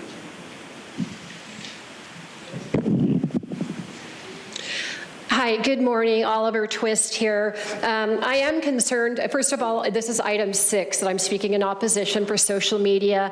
I'm concerned about the troubling trend of you wanting to pursue litigation against companies. This seems to be more of a money grab than a serious solution that would really solve things. For those who don't know, the county budget has ballooned in the past 5 years. 5 years ago, it was $6.55 billion with a B. 8.3, and this year it was 8.53. That's an increase of over $2 billion and almost 30%. So I feel like after the opioid settlement that you're looking at litigation as a cash cow and not a real solution. And I would appreciate, this is your item, Tara, if you would look at me during the comment on your item.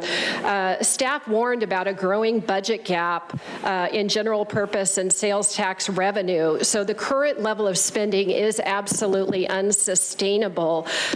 So instead of going after social media companies, my first ask is for government to lead by example. What I mean by that is, here is a recent ad. This is on TikTok from MTS, and I shouldn't say an ad. I don't know if they paid for it or not. They posted on social media, and what it says is, me and my bestie, after we find out that teens can win prizes by riding transit.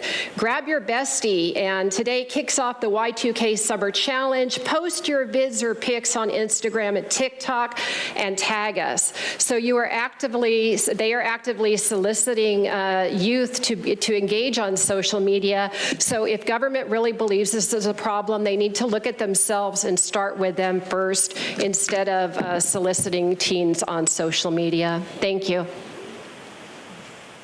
Thank you. Next speaker, please.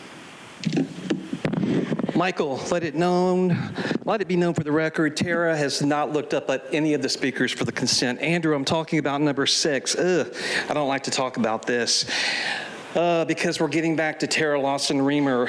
Every time she opens her mouth, most of the time, it's a big bowl of robust gaslighting and word salad.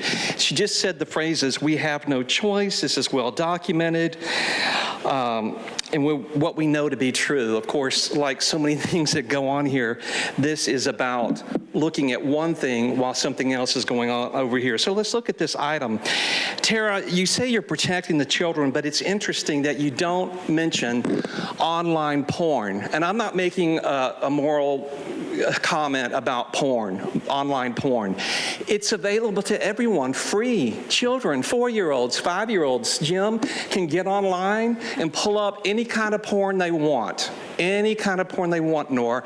And Nora, this comes back to you too, because remember when you talked about the open borders, you said that anyone who did not agree with you were xenophobic. Well, guess where a lot of those missing children go? To online porn. And this gets personal, and I don't like to bring this up, but you've threatened people, Tara. You threatened Tara with your KPBS report, and I wonder if it's about this, because there's a snapshot of you online with your legs spread wide open. I'm not going to show your child. I'm going to show just this part. Yeah, Nora, this is her, legs spread wide open. So you're saying that you're protecting children, but people have this picture all over the world with your legs spread wide open with your child in front of you for your Hinge profile. Stop the hypocrisy now.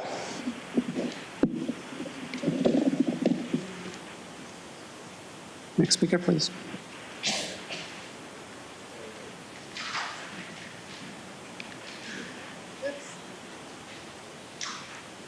Pam, no on number 6, no to pursuing or joining the already 475 other lawsuits against social media platforms for their failure to protect, no to pursuing the already 475 other lawsuits against social media platforms for their failure to protect youth mental health. The opioid lawsuit is cited, and we know that the county board benefited greatly on a financial basis. Tara, this is a funny item coming from you because you're always on your phone during the entire meetings. And it's fascinating when you do theater and pick and choose from what subject matter children are deserving of your self-appointed protection. For example, there was not an element of concern of the inappropriate content children would be exposed to, perhaps in the county libraries. And remember, this board mandated oppressive lockdowns leading to isolation and increased use of social media. Social media platforms can be harmful. Parents must be fiercely protective of their children. This includes not publishing photos of their minor children on social media. A child is dependent on their own parents for protection from such exposure and cannot give consent for or against such publication that will be online forever. Tara, please consider your own vulnerable daughter and remove that dating site photo. It is impossible to support any idea you put forward when your ideas and actions are diametrically opposed. Every adult should want to protect children from harm, no matter the perpetrator or the perilous agenda. But local government is too big and always looking for a payload. You need to stay out of our lives.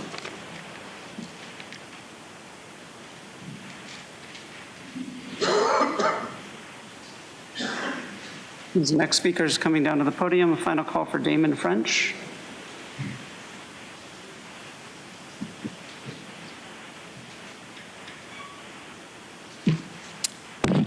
Howdy doody. The person uses the name Audra.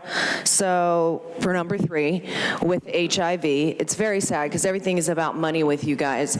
And you promote injecting people with HIV because that's what's in the shots, that's what's in the vaccines, and you promote that. So if you actually wanted to stop it, you would stop promoting and having people being injected with the very thing you're trying to stop from existing. So each of you should be worried about that because you took a genocide shot that has HIV in it, and yeah, that's disturbing. Number 6, yeah, it's sad because Tara, you are promoting like sexual behavior with your daughter when you're spread eagle like that, and all this has to do with is money, and that's what's sad because you're like they just make money off of it. Well, that's what you guys want to do off the backs of these children, while you do allow all these sexually explicit books to be in the libraries, and you promote that and you encourage it. So you should be the ones that are litigated against, and it's just going to waste the people's money. And Michael is right. Those children that come across unaccompanied, even children in our own nation that grew up here, are used for online porn and sexual, deviant, crazy things. And it's sad because it's like you act like you want to stop it, but you won't acknowledge that. Like, just like HHS and this number 8, that lease should actually be revoked because they traffic these children, whether they come across the border unaccompanied or whether they're our own children here in the United States. We are the largest human trafficking organization in the world. And hundreds of thousands of these unaccompanied minors, Nora, that you want to come across have disappeared because you know what? They can't keep track of them, right? It's so hard to do. You promote that. Thank you. Now hear from those that requested to speak by phone. When it is your turn to speak, you will be unmuted and you will hear a recording that will tell you to begin your comments after the beep. We'll remind the callers they should mute their TV or live video stream before they begin speaking. We'll start with our first caller.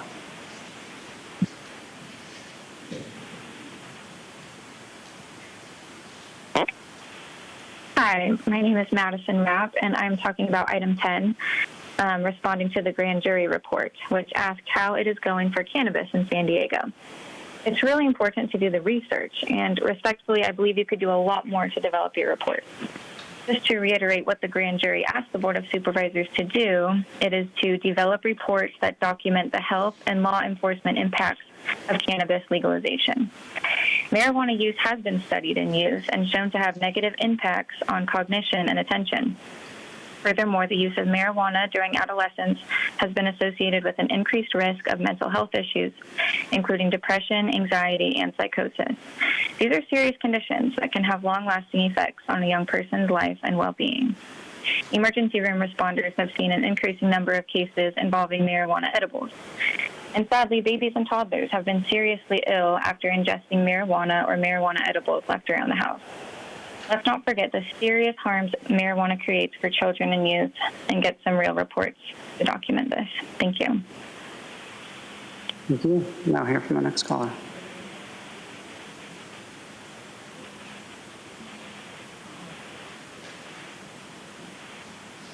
Barbara Gordon, and I am in opposition to item 10, to this incomplete grand jury report.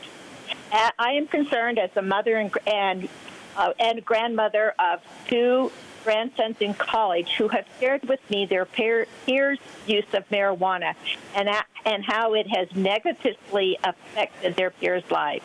My grandson has seen the detrimental effects on their friends' ability to focus, retain information, and perform academically.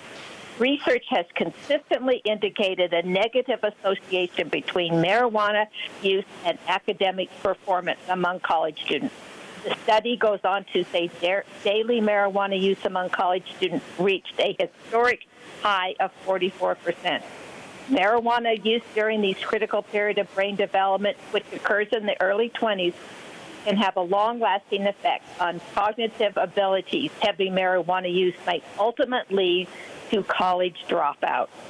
By understanding these factors, policymakers should develop targeted strategies to address the increase in marijuana availability in the county and its use and its potential consequences. Again, unlike this incomplete and ineffective grand jury report. Thank you. Thank you. Now hear from the next caller.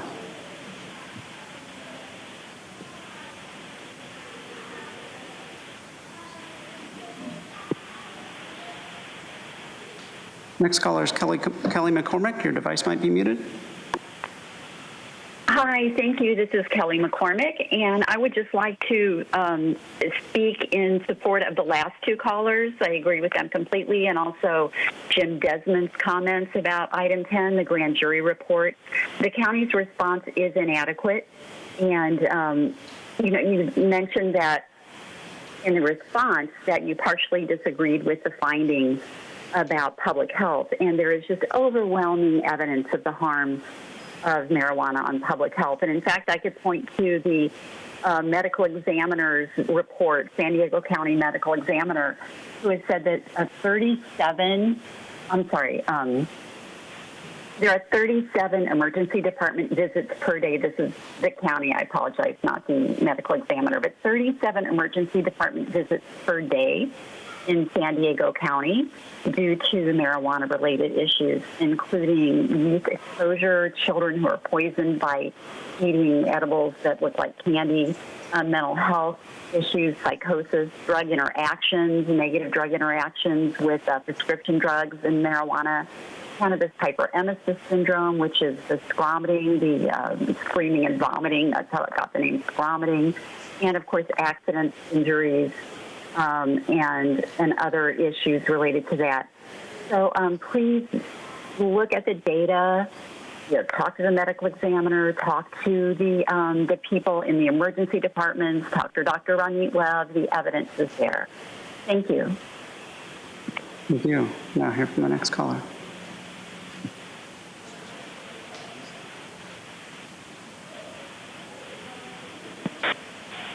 Gambler here. How you guys doing this fine and lovely day? I love item number 6. Apparently you want to go ahead and limit what people could go ahead and say. I know this because I've been talking about election fraud for 3.5 years. I've been explaining on the dangers of allowing another country to have a database of information, fill out registration forms, fill them out for other people, and vote those ballots. Now, I have a major issue with that, but apparently the expert, who never even looked into this, says it never happens. As a matter of fact, when you try to look into it yourself, they will file a restraining order against you telling you you're full of shit. Indicating in there the fact that I think I stated that if the people fix the voting problem and not you, this is going to be called, like, what would that be? Civil War? You even indicated that in the filing. So I appreciate the notifications that you guys refuse to look at the problems in the voting system and giving me this wonderful gift of Kamala Harris being the Democratic ticket that will have the most popular vote in the entire world this upcoming election, especially in the states that send out all ballots to everyone. Congratulations and fucking up our system. I I hope you guys all are proud of yourselves for allowing this to go through. There's not a damn thing you could do to stop it now. I tried. Good luck. And please let us talk. Give us information we're looking for, and stop telling us no when you don't have that power to actually tell us no. And regarding the restraining order, I don't give a shit. I have no intention of talking to you. I figure the people... Thank you. And now hear from the next caller. This is a 911 call that I had a week ago when I emailed the district attorney's office. Excuse me, you're out of order. Hello? Okay, you're disrupting the meeting, and so this is your first warning, sir. Consuelo. You are disrupting the meeting, so this is your first warning. Okay, you can't do that. If you want to call into the meeting, you can go outside and call into the meeting. Oh no, I called in, and then I walked here and put my name on the list like everyone else. Okay, so you're disrupting the meeting. If you want to be on a call, you can go outside and make the call from there. Okay, otherwise, this is your... Did you hear that? It said, let me get you a better number, sir. You're tying up the line. That's 911 in this county. Sir, this is... I've already given you a first warning, so I'm going to ask you... I'm going to ask you to go ahead and leave the chambers. Yes. No, leave the chambers. You're disrupting the meeting. Have a great morning. You as well. Go ahead. Thank you. Consuelo, we will unmute you and restart your time. Please go ahead. Consuelo. Okay, so I'm speaking on 3 and 7. So yeah, you got to love the hypocrisy, Tara. And quite frankly, I don't care what you do in your private life, whether you want to spread your beaver, that's up to you. None of our business, none of my business anyway. And yeah, what was really disturbing though is the way you were eating during Valerie's talking about the children being slaughtered. So sad. You don't care about the humans or the horses, do you? Anyways, with that being said, okay, so yeah, I just have to let's see, continue by saying that this whole board is so hypocritical. And yeah, all I really have to say is that we continue to allow this. And it is up to us, the people, to pay attention, to be involved, and to keep them accountable. But we don't. We just, we just keep voting. We just keep voting like it's the answer. We just keep paying our taxes and saying, govern me harder, Daddy. Not working people. Wake up. Wake up. That's it. Thank you. We'll now hear from the next caller.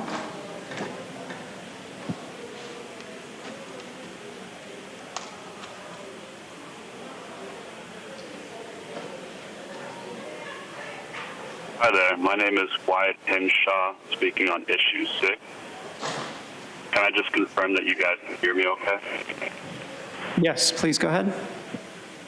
Thank you. So again, my name is Wyatt Henshaw. I'm founder and CEO of Fundamental Health. We're a San Diego nonprofit focused on funding and connection to quality mental health services for the underserved. We focused on 2 populations when we launched our business, LGBTQ+ and the youth. The youth, as the U.S. Surgeon General has said, is facing a mental health crisis and has proven that social media, the way that it is currently set up, is doing nothing but exacerbating this issue. There is a crisis and social media is exacerbating the issue. I think there's enough said. There needs to be more oversight. There needs to be a step in from our public officials in order to do this. A private or a public company focused on profit is not going to do it on their own. There needs to be the people, there needs to be public servants standing up to fix it so that's no longer exacerbating the youth mental health crisis. Thank you very much. Thank you. Now hear from the next caller.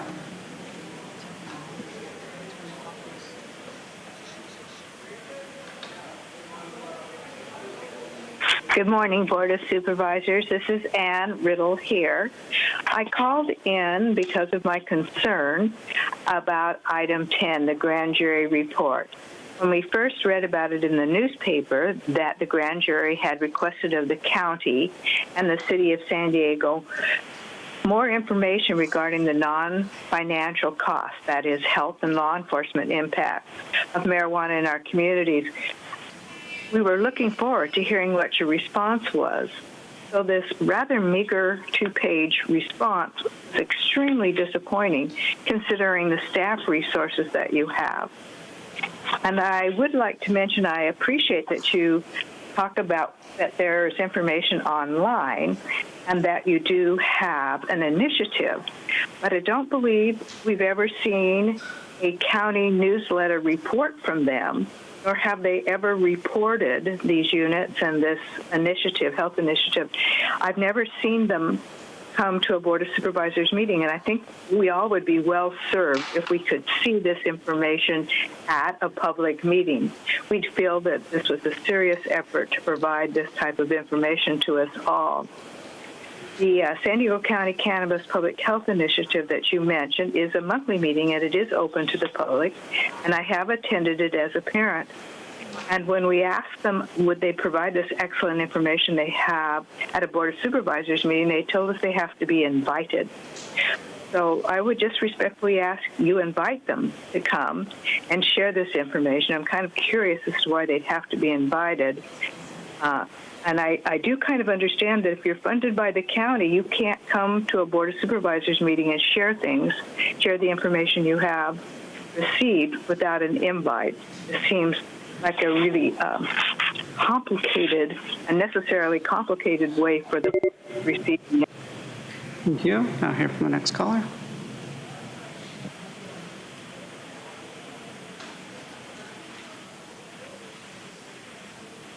This is Peggy Walker. I'm here to say yes on item 5, that while acknowledging warnings that social media contributes to the youth mental health crisis, please, you cannot overlook social media's role in promoting the use of intoxicating drugs. A study by the National Center on Addiction and Substance Abuse at Columbia University found teens who regularly use social media were 2 to 5 more times likely to use marijuana, drink alcohol, and or buy cigarettes. There should be warnings regarding social media's promotion, often subtle and often by celebrities, of intoxicating products. And no on item 10, because as a health educator studying marijuana's impact over 10 years, I find the county's paltry response alarming. Here's a serious call to make a robust inquiry into and to collect adequate data to understand marijuana's real impact on children, teens, young adults, seniors, and law enforcement, including medical, mental health, homelessness, and crime impact. Why hesitate to robustly address these major public health concerns? I called for a thorough investigation that addresses growing science and medical sector concerns over health and mental health issues, for regulation, potency issues, and law enforcement challenges, among others. One that calls for and collects real data. The public deserves a strong inquiry and real data and conclusive answers regarding marijuana's impact. Thank you. Thank you. Now hear from the next caller.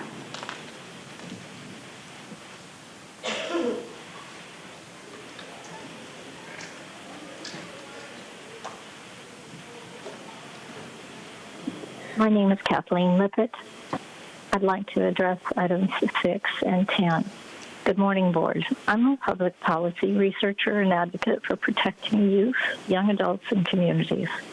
It is the county's acceptance and support of the marijuana industry that fails to acknowledge that the county has and continues to contribute to the problems that we're seeing today among our with an epidemic of drug abuse and mental health problems. Supervisor Desmond recognized the inadequate county response, and I totally concur with that. Responsible leaders would have taken the opportunity to acknowledge their failure and the fact that the policies that they had adopted were wrong-headed all along.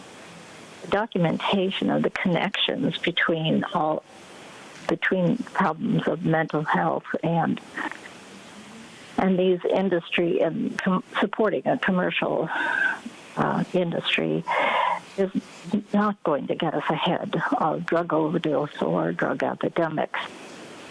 The county doesn't even define stakeholders any longer as the public. The county defines a stakeholder as someone with an economic conflict of interest, a person who works with the industry, whose goals are to increase availability, access, and using all the strategies that the tobacco industry had honed. While public concerns were ignored, every industry concern was accepted and valid, and considered valid and worthy of a response.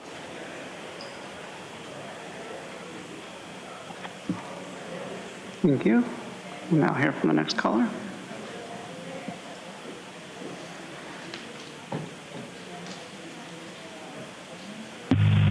All about social media litigation is a nice idea, but things like adding the county to a lawsuit for what pretty much everyone already knows, it's a lot of unnecessary expense.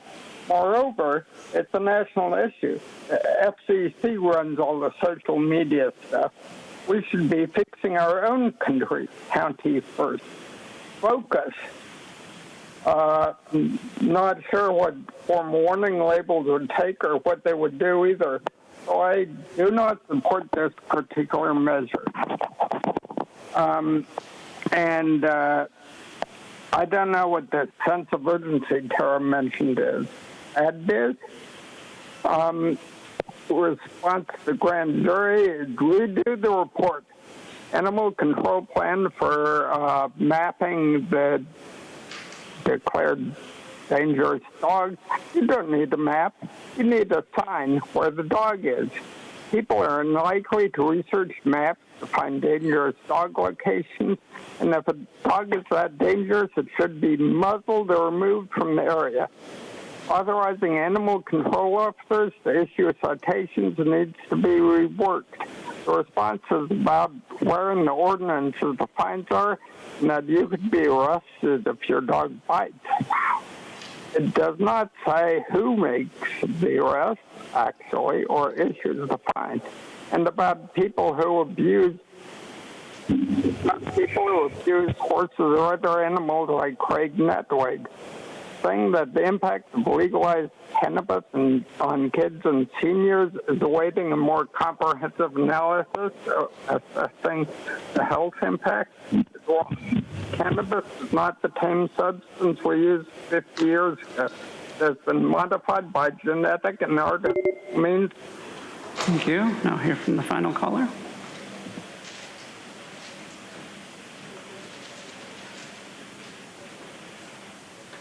A truth item, $410.5 million a year for up to 4.5 years to Traditions, Behavioral Health for more dangerous white coats. Item 6, Sarah, if social media is a drug, then are you going to help Joel with his addiction? More political theater. Countless minutes worth of it every time Sarah spoke. She even convinced 2 teenagers to skip school today. This item's really about usurping local control of schools using fake data about social media while Sarah's hypocritically busy posting on X during meetings, when she even shows up. And nothing but the county trying to collect a check from another frivolous lawsuit. No to lawyers getting Mercedes or Teslas, Jim. Item 7, no to using extremist school MIT's living wage calculator, which is based in unscientific, unproven theory that would destroy businesses. Item 9, no to the chief investigator making $268,000, chief financial officer making $317,000, chief financial affairs officer making up to $248,000, the CAO policy director making $257,000, and a chief people officer making $280,000, costing the taxpayers over $1 million a year more. Nobody even knows what a chief people officer is from a county corporation that is anti-human in its decisions. Item 10, all grand jury reports are jokes to keep kicking cans down the road. cannabis is going very high, and dog fights are low and bloody. Pretty easy. Item 11, nota honoris causa Humberto Gomilan to the Committee for Persons with Disabilities. Beto may understand disabilities, but he was also a communications manager for SDG&E and the press secretary for NORA. Conflict of interest. And no to Samhita Ilanga to the Health Services Advisory Board. She's a Johns Hopkins minion, volunteered for Vaccinate CA, and was a research assistant for the Bill and Melinda Gates Institute for Population and Reproductive Health. A nice phraseology for eugenics and depopulation. So no consensus against that. Please get it together in your decisions here. They're all pretty bad today. A lot of political theater as well. Thanks. Thank you. And Chairwoman Vargas, that concludes requests for comment on items on the consent calendar. Thank you. All right, with that, we have a motion and a second, and seeing no further discussion, please vote. Chairwoman Vargas, noting for the record that Supervisor Anderson and Supervisor Desmond are voting no on item 6, and Supervisor Desmond is registering no vote on item 10. The remaining items passed unanimously, with all supervisors being present and voting aye. All right, thank you very much. Next item on the agenda is Proposition 36, the Homeless Drug Addiction and Death Reduction Act. I'm going to go ahead and turn it over to the public for public comment. Thank you, Chairwoman Vargas. We have 39 requests to speak on item 5, 25 in person, and 14 requesting to speak by phone. Also note that we received 45 e-comments, 29 in favor and 16 in opposition. Any members of the public that requested to speak on item 5 by phone, please dial into the conference line using the instructions that were provided to you. We'll begin with the in-person speakers, starting with those in favor of this item. As your name is called, I'll ask you to please come forward and stand on the arrows until it is your turn to speak at the podium. I'll be calling you groups of 3, so I will ask you to please listen for your name. I'd like to invite forward the first 3 individuals: Oliver Twist, Desiree Edward, and Pam. If I've called your name, please come forward. Wait, I thought we were going to have okay. Go ahead. I'm sorry, I'm going to go ahead and ask the district attorney to come and speak before, because she was one of the supporters of the board letter. Go ahead.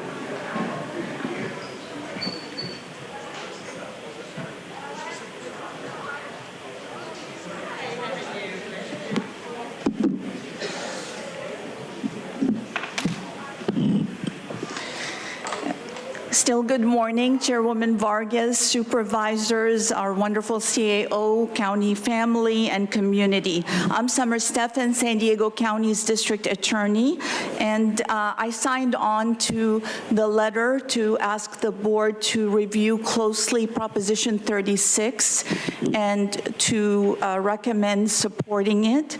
Proposition 36 is a much-needed reform to unintended consequences of Proposition 47. There were some really good things about Proposition 47, and those Proposition 36 retains, but it helps fix those places where it didn't work out in real life for the business owners, the employers, the employees, and also the community at large. It also fixes areas where the legislature has failed to act, and that's in the area of the fentanyl poisonings that have really harmed our communities. I just want to tell you, I think what brought it home to me is actually going on the ground and visiting a lot of the places where the harm was being felt the most. And one perfume owner in San Isidro, an immigrant, opened his business. He was so proud. And he had a look of hopelessness. He showed me his camera that had been smashed time and time again, so he couldn't capture the image of the thieves. He showed me how he puts his cheap perfumes in front, knowing that they're going to be taken, giving up really, understanding that anytime he calls police, that it's a misdemeanor. Even the 20th time he calls police on the exact same individual who steals under $950, it's a misdemeanor. It doesn't make sense. I went to an Ulta store where a 20-year-old, her first job behind the counter, she told me that she doesn't feel comfortable anymore. She was so excited about this job. She wants to be a makeup artist, but now all she does is look over her shoulder because her workplace is not safe anymore. She did not sign up to be in a dangerous business where people are really, the way we speak as a society is through our laws, and when our laws basically decriminalize activity that's harmful to these businesses, small and large, it is no longer working. So Proposition 36 is not a three-strikes law, and it is not a mandatory state prison law. What it does is, after the first conviction, second conviction are misdemeanors, it allows a wobbler on the third offense. So even there, the judge can strike it down to a misdemeanor if the person addresses the root causes of their criminal behavior. The fourth time, it's a felony, but not a mandated state prison felony.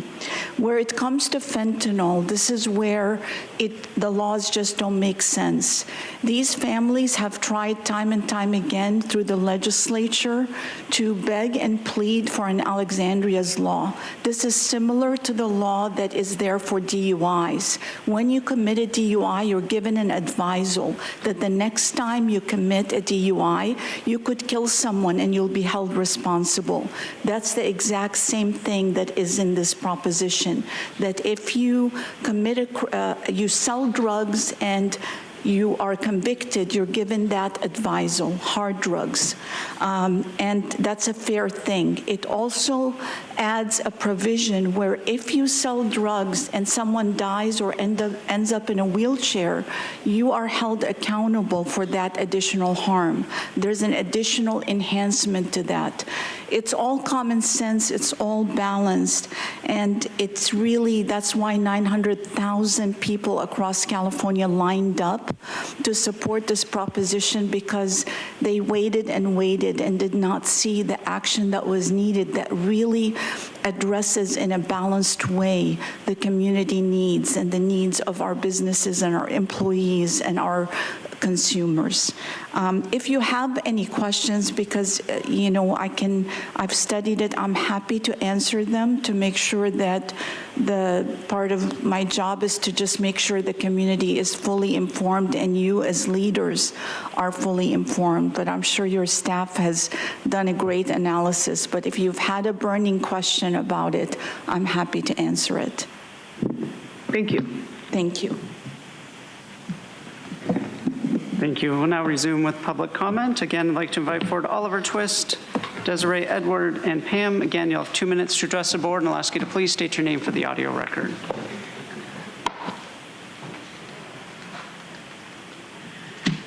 Well, I'm a yes on this. Proposition 47 resulted in chaos, fear, violence, mental health deterioration. You know about that. Can you please state your name? Oh, Pam. Thank you. And personal hardship, destroyed businesses, caused overdoses and death throughout this state. But it also created a black market industry.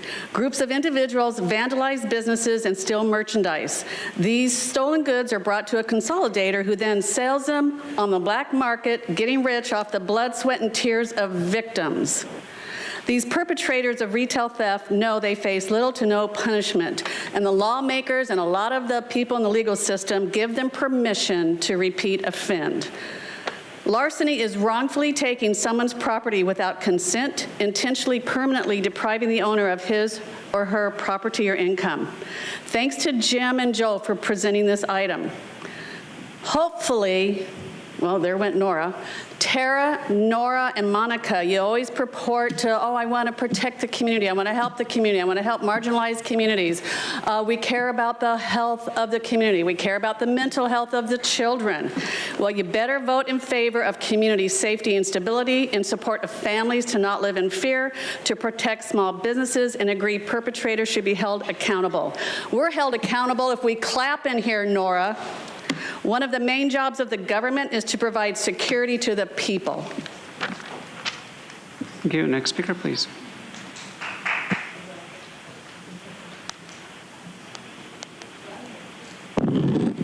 Good morning, Madam Speaker, Ms. Montgomery.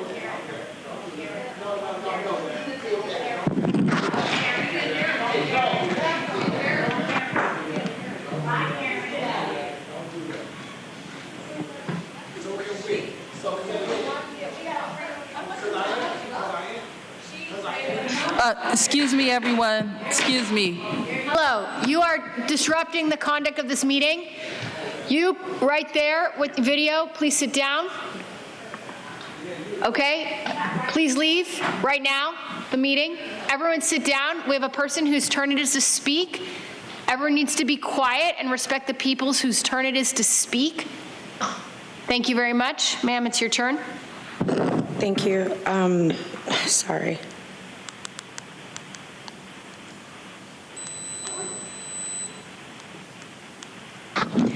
Good morning, Madam Speaker, Ms. Montgomery, representatives, and fellow San Diegans for this opportunity today on item 5. My name is Desiree Adwa. I'm here today to speak about our city's demise and the current issue on homelessness and the disproportion of funding by certain nonprofit organizations. I want legislation to change the way funds are used for the succession of families. Most centers here in San Diego are 90-day programs, which isn't enough time for families to be well suited, especially here in San Diego. This is a very sensitive and private matter, even for myself, as I have experienced homelessness as well. I would like to see the money put back into the people and the funding to be put into active living spaces for families rather than centers for change. Statistically, homelessness has increased by 14% since 2023. We need more programs like PCG to help families become more self-sufficient for long-term.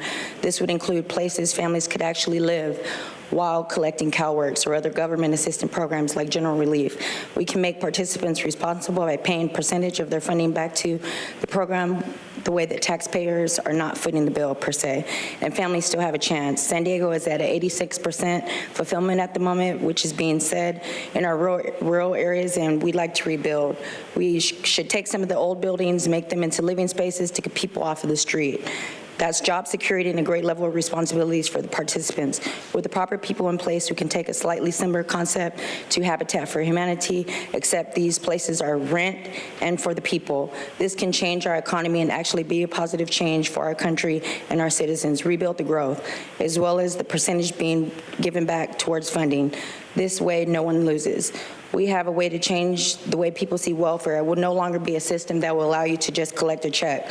Our county and government should allocate these funds towards positive change, and this is a great way to do that. We can call it Cal Build, taking old communities and filling them with families that actually want change. Our demise is that of our own, and it can be overturned. Thank you. As the next speaker is coming forward, I'd like to invite the remaining speakers in favor, Arkan Somo and Sandy Nassau. If I've called your name, please come forward and stand on the arrows. Thank you. Hi, yes. Good morning. Oliver Twist, in favor, strongly in favor of this item. Thank you for bringing it forward and for promoting public safety and prioritizing that. The one thing, the recurring theme I keep hearing with well-intentioned things are unintended consequences. If we look at the plastic bag ban, Catherine Blakespeare has brought forth legislation now to redo it because there were unintended consequences. If we look at SB 357, the National City Mayor actually wrote to Governor Newsom and asked for him to rethink that because of the unintended consequences. And so with this also, we've seen too many unintended consequences for a well-intentioned. This proposition strikes a balance, and I'm hoping that you will be strongly in favor and support. Thank you so much. Thank you. Next speaker, please. Good morning, Madam Chair Vargas, supervisors and staff. My name is Arkan Somo. I'm the president of the Neighborhood Market Association. And thank you for giving me the opportunity to speak before you today in support of your support for Proposition 36. Neighborhood markets are the lifeblood of our communities, and small business owners are the backbone of our economy. Prop 36 will help stop the wave of theft and violence caused by Proposition 47 that continues until today and will continue to keep our community in harm's way until we pass Proposition 36. Proposition 36 will give law enforcement the tool it needs to keep all of our communities and businesses safe. The Homelessness, Drug Addiction, Theft Reduction Act is a mouthful, but it's what our community and our state needs to be and feel safe once more. I want to share something with you. I'm going to get off my comment. We had a press conference earlier today, and we had very concerned citizens that they were not happy with the proposition. After the press conference, I walked up to them, and I wanted to start a conversation, and basically to tell them our grievances, and they were very passionate.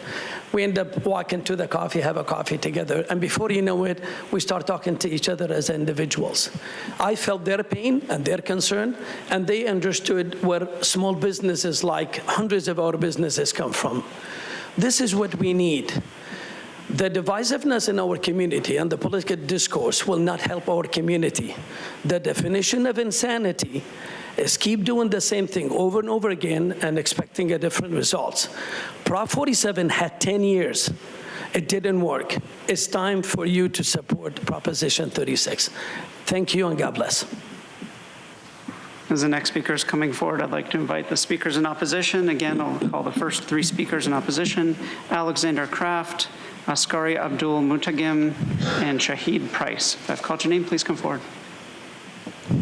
Good morning. My name is Sandy Nisu. I'd like to start by thanking Madam Vargas, the County Board of Supervisors, and staff for giving me the opportunity to speak before you today. I strongly urge you to support Prop 36. I have recently joined the Neighborhood Market Association as the executive director. My family has been in San Diego for 44 years, and I've lived here my entire life. I was only a month old when my parents immigrated to the States, so those of you who are good with numbers, I'm sure you can figure out how young I am at this point. So my father has 7 siblings, and my mother has 8 siblings, and I have 35 first cousins on each side.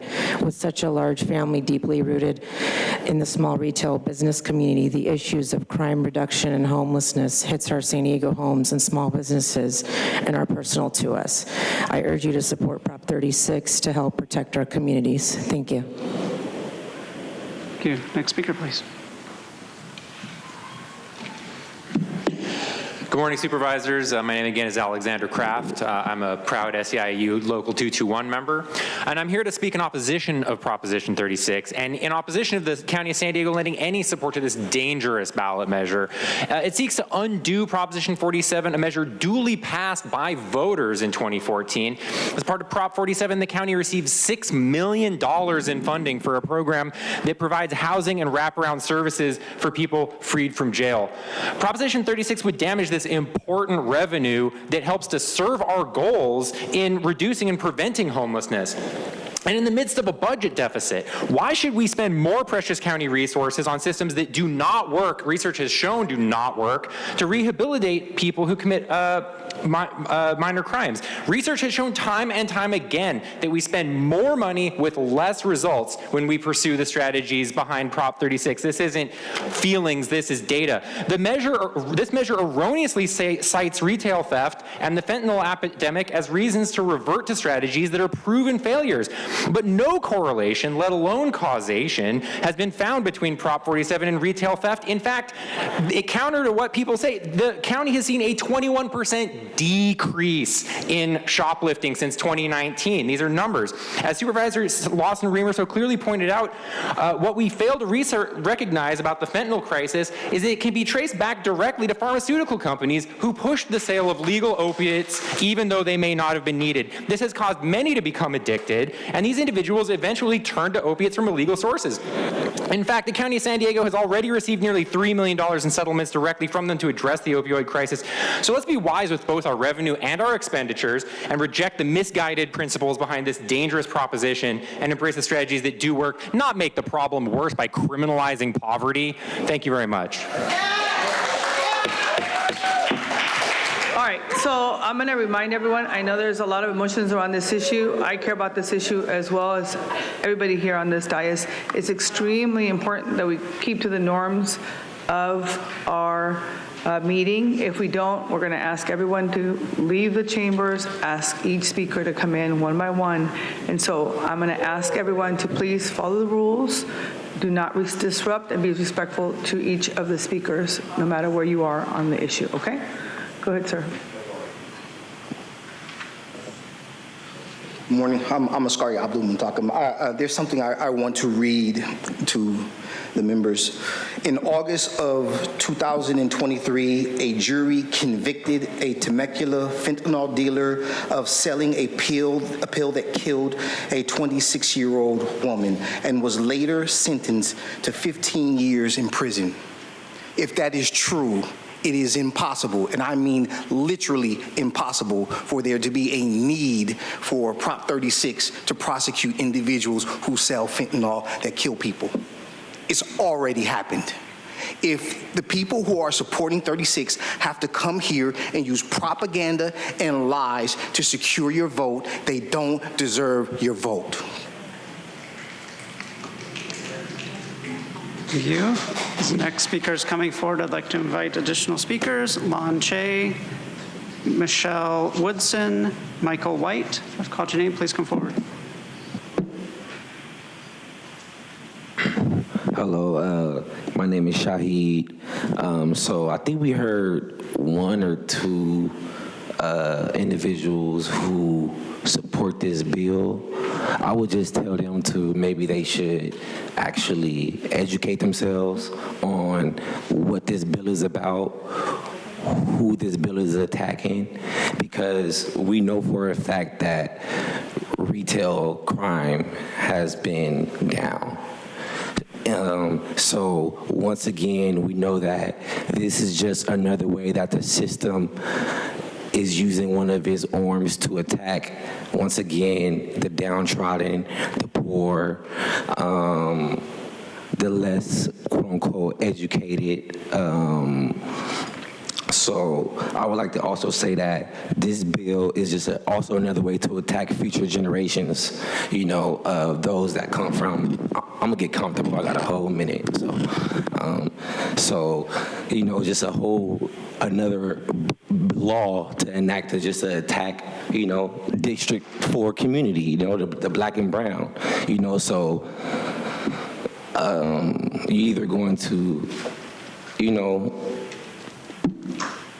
I've come to learn to, you know, we're supposed to enjoin good and forbid evil, you know, in every aspect where you could be a good person, that's what you should be, you know, and stay away from harming generations and future generations just because, you know, deals that is made behind closed doors, or hey, you give me this, I give you that, you know, but no, on the other end of it is real lives at the end of every decision that y'all make.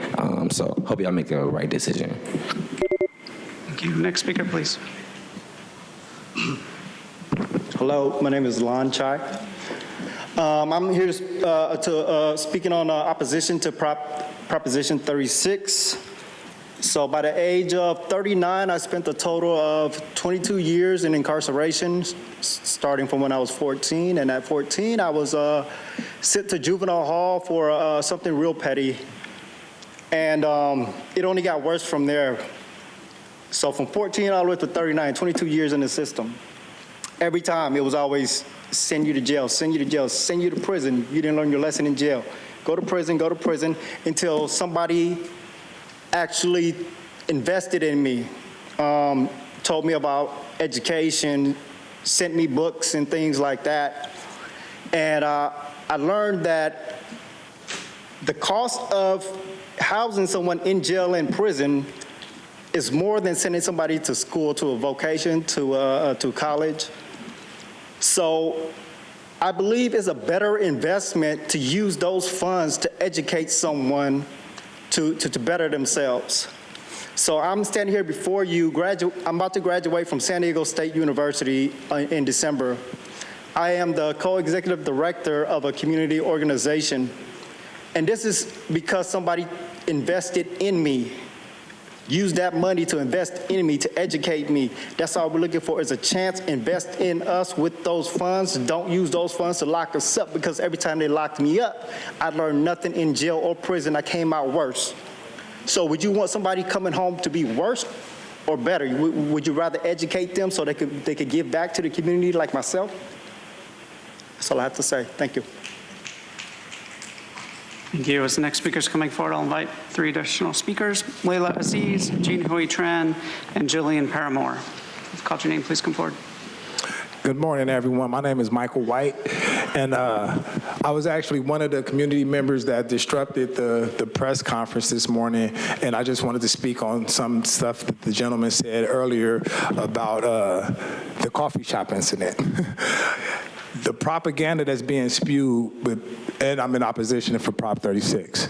The propaganda that's being used to thwart voters is crazy. It's outrageous. Everybody that we questioned at the press conference couldn't even answer our questions that we were answering. The one guy said his shop's getting robbed. Robberies isn't covered by Prop 47. You're not going to Prop 47 misdemeanor for a robbery. The lady that just stood up here said her laptop got stolen amongst a lot of other things, and it was way over $950 worth of things. Proposition 47 doesn't cover that. You guys get up here and spew all these lies just to lock black and brown people up. That's not the answer. We did that with the war on drugs with the Reagan era. We did that with the 1994 crime bill from Bill Clinton. And if America and California, if locking people up makes it safer, we should be the safest state in the world, because all we do is lock people up. That's all we do. It's not working. You need to invest in communities. Prop 47 reallocated funds to unsheltered people programs, to interventions for drugs and mental illness. It reallocated funds. It took them from prisons and put them back in there. Retail theft has gone down. It's a fact, 21%. But Tori, all these retail, flash mobs. If you're in the flash mob, Prop 47 doesn't cover you. Stop spewing propaganda to the people to try to win a vote. Stop. Stop with the lies. No on 36. Thank you. Next speaker, please.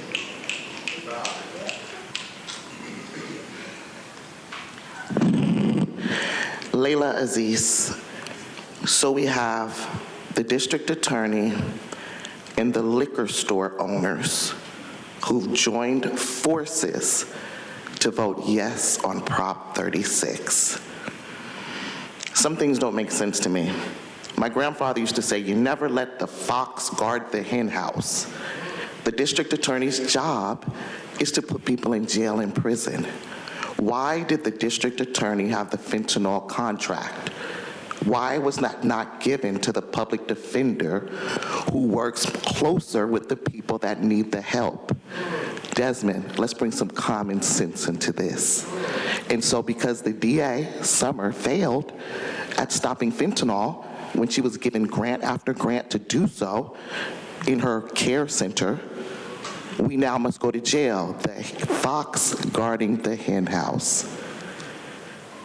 We also have liquor store owners, one of the most problematic entities in my community, that sell poison to people daily, that destroy lives, standing up here and asking people to go to prison and jail. We want to take money from mental health treatment, from education, even from crime victims, to build more prisons. That is the fox guarding the hen house. Thank you. As the next speaker is coming forward, I'd like to invite 3 additional speakers, Samantha Schwimmer, Mimi Hernandez, and Jay Colombo. Okay. Hi, my name is Zhang Wei, pronounced he, him, his. I am here to remind you the story of my brother went to prison at 19 years old, life without parole, and passed away in 2018 after spending most of his life, 29 years in prison. So it means, I think about this a lot. So earlier, the DA talking about $950 values. How many people who have iPhone and tablet know what that cost is? Just imagine a person stolen an iPhone, gets saddled with a felony charge. The felony charge go with the person's life for the rest of their life. It affected their ability to find job, housing. it's too harsh, we can't do that. And the basic corporation hijacked the price up so much. What is value to you? What does that mean, $950? My brother went to prison and never had a chance to even date or job or credit score. What the DA doesn't see is she is an angel of death. She sent me to prison. But how many of those people that she sent to prison, that she visited and she alive have lost in the system? What a year, 5 years, 10 years do you mean? You think about that before you're going to vote to support Prop 36. I'm asking you to not vote for Prop 36 because we have to do better. We have to invest people's lives and not send them to prison. My brother does not have guts. My brother was not born into this life to be sent to prison to die. No God do you believe would ever want that for a person's life. Thank you. Thank you. Next speaker, please.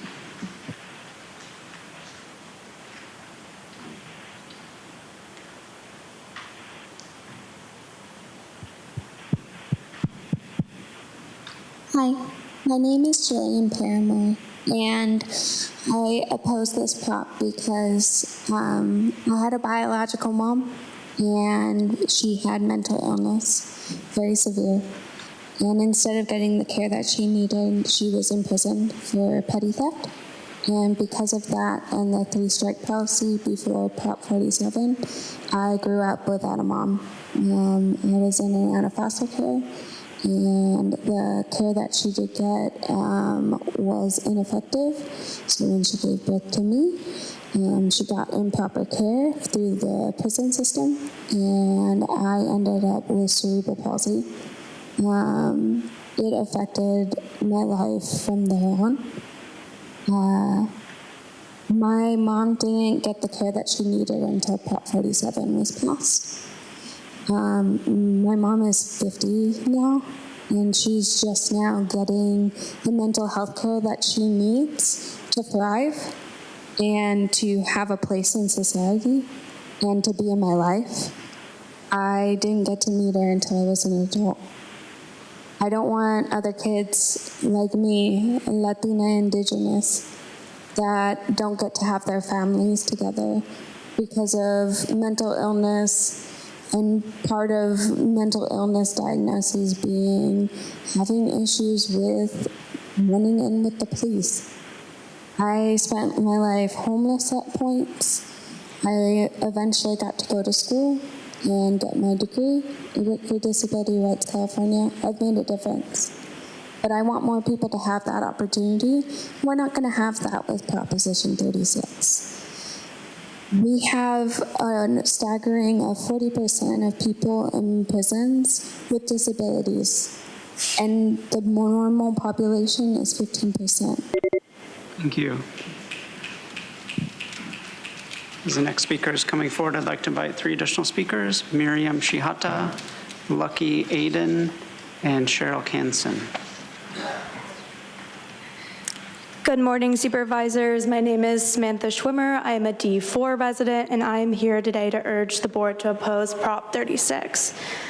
Although proponents of the proposition have dubbed it the Homelessness, Drug Addiction, and Theft Reduction Act, Prop 36 will increase punishments for people experiencing homelessness and substance use disorder while providing no funding for treatment or housing. In fact, Prop 36 will exacerbate the socioeconomic conditions at the root of the problems it claims to solve. A felony conviction makes it far more difficult to find employment and stable housing post-incarceration, which has a compounding impact for over-criminalized communities who already are more likely to be facing housing insecurity and unemployment. Prop 36 does not respond to the current reality in San Diego.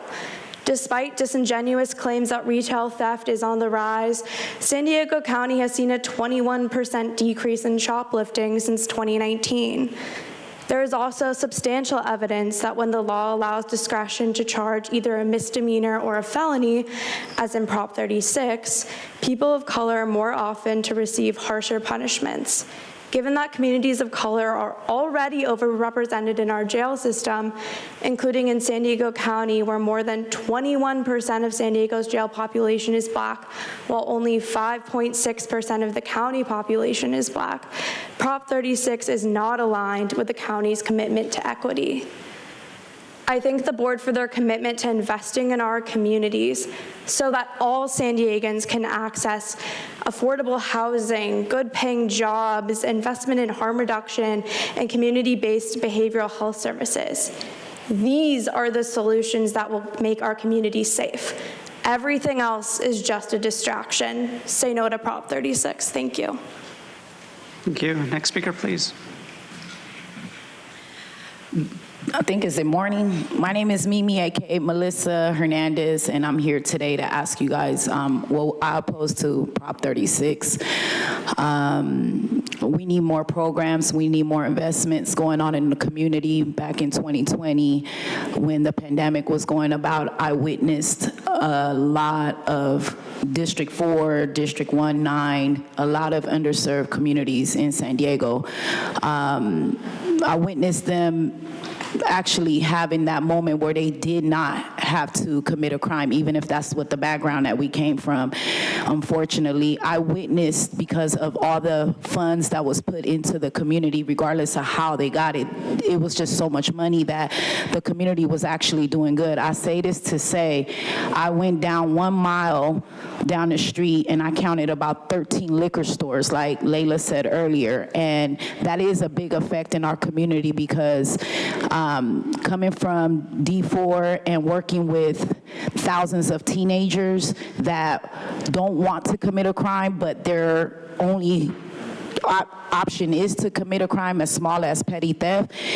All they needed was guidance, and they needed somebody that can mentor them and tell them, like, look, it's better than this. This is what you can do. Keep them busy, give them something to do. But coming from a home where they don't have the financial support, they don't have the parents that have the right jobs, or have the jobs but don't put enough time into them because they're working overnights, these kids are leading, and they're coming from generation after generation of committing crime because of the less of opportunities that they're getting in this community.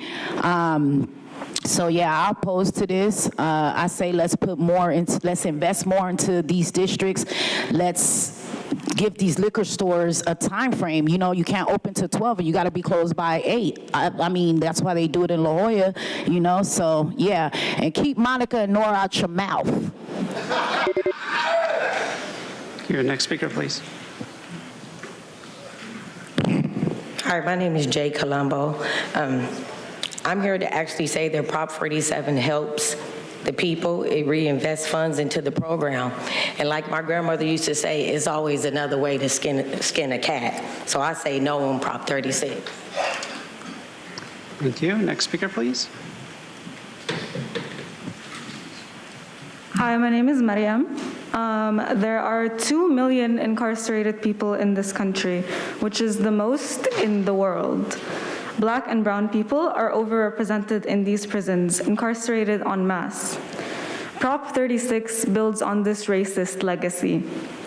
Retail theft is decreasing, and companies are usually insured. But what is increasing is price gouging.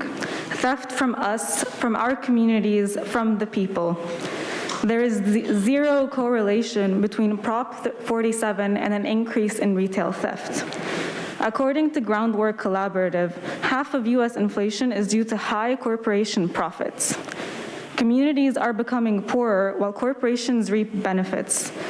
Does this specter of retail theft hide behind the record-breaking corporate profits? Prop 36 does nothing for our people, our communities, or this city. There is no data to back it up. It does nothing but increase incarceration and further oppress marginalized people who receive harsher punishments for the same actions. If this is what makes you feel safer, then you should interrogate your beliefs. Say no to Prop 36.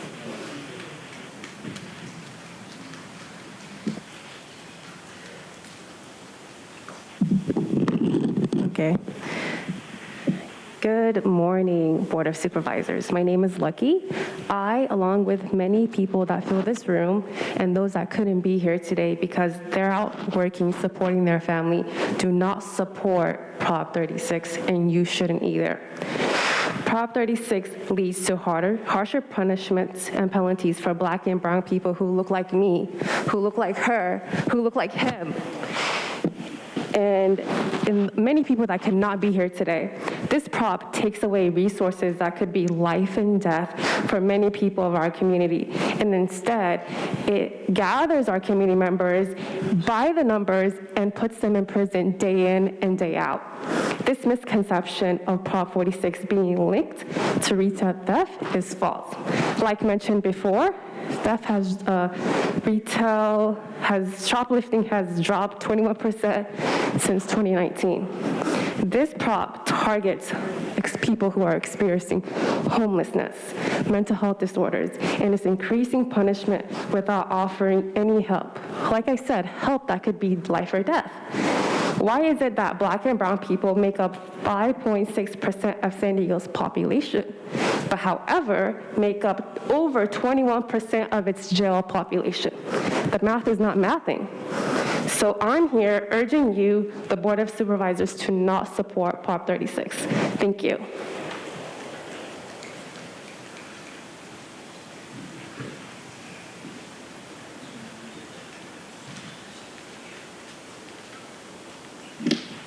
Hello, I'm Cheryl Canson, San Diego native. Thank you for this opportunity to speak for my community and the people that I love. Prop 36 is the opposite of Prop 47, which was working very well and freed a lot of our people.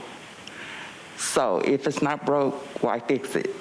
Prop 36, I say no on Prop 36, and you should too, because it is an attack on poor people, Black people, and brown people. And it confirms the previous narrative and the narrative that has always been by people that oppress those people that I just mentioned. Their dialogue and their intentions to keep us locked up in an effort to say that we are not law-abiding, that we don't deserve better, that we can't live prosperously, that we can't, we don't love our people, so far from the truth. And you said yourself that Prop 36 is the opposite of Prop 47, which, like I said, was working so well. So, I say no on Prop 36 because it causes a decline in our Black people's population, and it weakens the Black population, the Black families, the Black community, and I'm against that because we every bit deserve freedom, justice, and equality, and I live my life to combat the narrative that we are less than, that we don't deserve the best, and that we don't love one another. Say no to Prop 36. Thank you. Thank you. Thank you. I'd like to invite forward 3 additional speakers, Michael Brando, Ledgely Audra, and Gina Burns. I've called your name, please come forward. They'll be followed by Rachel Hayes and Richard Ciaba. You're welcome to come forward in any order. Good morning, Board of Supervisors.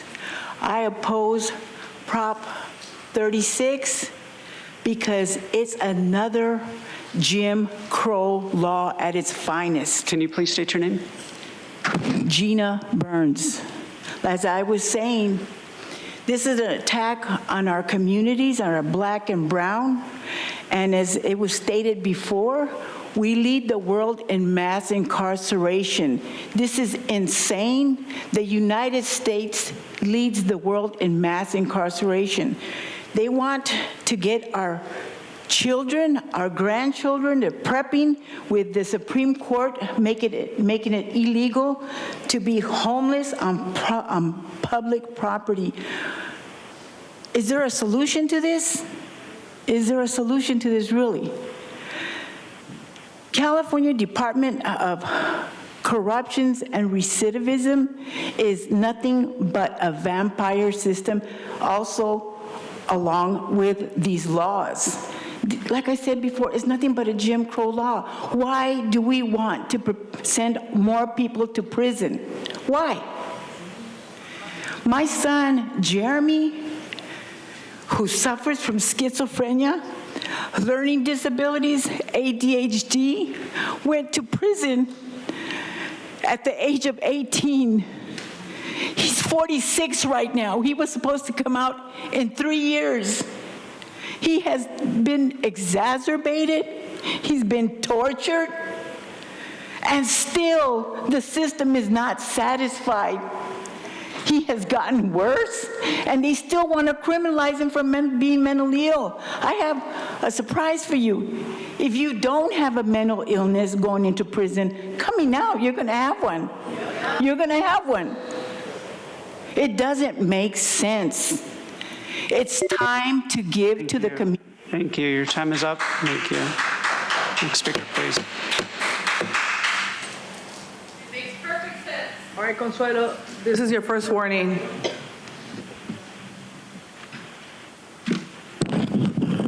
My person uses the name Audra. This is very convoluted. It's funny because it's like it's not a crime, it is a crime. All the people that are in prison, there's other people that actually should be there, like you, Nora, but that'll come one day. And it's interesting that like SB 1414 will, like, you know, if you want to sell a child for sex or buy one, you get 2 days in jail. Yeah, nothing big deal, right? But it's sad to see that I still don't really understand how this is like targeting certain individuals. Doesn't specify that, but it seems like some people want to be committing some crimes and not having anything to do with that and have to go to jail. But you know, it's sad because the fentanyl is coming across the border. You wonder where it's come from? Sure, it comes from Big Pharma, but it's also coming in droves from an open border that you guys say is secure. Not only do we have criminals coming across the border, but we also have drugs on a massive scale. So if you're not willing to do something about that, then you shouldn't be punishing people that are here selling it, right? I mean, it's cool for it to come across. It's cool for, you know, people to come across in droves. But what is this really doing? I'm sure it's not even going to pass because it's like Nora and Tara and Monica are going to vote no. Right, because it affects certain individuals. That's just interesting that we can, you know, blame that instead of like, let's just not commit crimes. But also we shouldn't be targeting the homeless because that's what you guys do. And you give them paraphernalia and then you don't want them to do drugs, which is really sad because it's like you could stop the things, you could help these people without criminalizing them, but, you know, that's not the name of the game because the prison system is all about making money. The more people you got, the more money that comes in, right? I bet you'd make a lot of money there, Nora. Probably. I don't know. Your family's probably bringing over fentanyl. Who knows? Next speaker, please.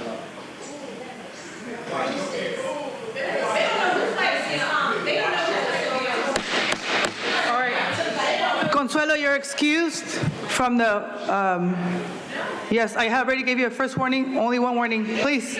Yes, I did. Go ahead. Can you please escort her out? What about that? They've been talking the whole time. I'm not leaving. Okay.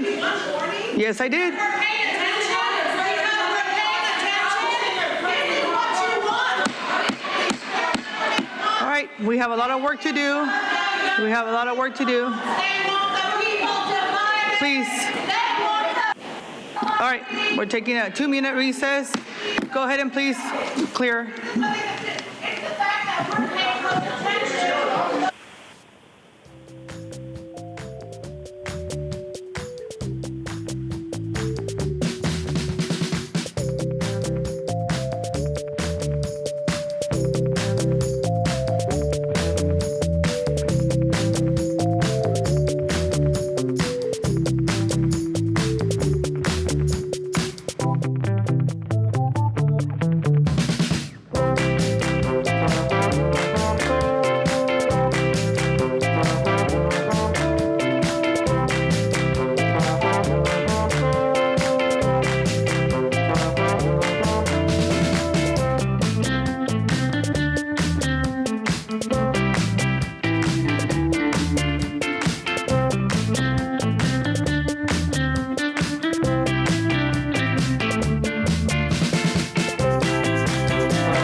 start, I'm just going to remind everyone, we have 3 more speakers in person, 7 people on the phone. I informed everybody at the beginning of this meeting, I'm going to only give people 1 warning, and there are no disruptions. We have clear guidelines in this chamber, and so I'm going to read them again just in case people have forgotten from 9 o'clock in the morning until now, which is 12 o'clock. So it is really important that we give everyone an opportunity to be heard. When it is your turn to speak, someone else is speaking or a county supervisor is speaking. The rules and procedures are very clear about the disruptive behavior. Anyone that is disruptive will be warned. If they continue to be disrupting the meeting, they're going to be asked to leave the chamber. So I'm going to make it clear. After 1 warning, you will be asked to leave the chamber if you don't comply. If we are unable to restore the order in the chamber, then we're going to clear the chamber and you will be required to watch the proceedings in an overflow room. We will not allow individuals to come in, and then we're going to have to do individuals in, one by one coming in. We don't really want to do that, okay? So with that, I'm going to turn over to the clerk so we can continue with our meeting. Thank you. I'd like to recall the remaining speakers in person: Rachel Hayes, Richard Ciaba, and Michael Brando.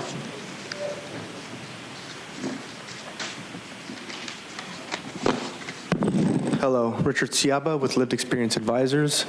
I'm here to show opposition for Proposition 36.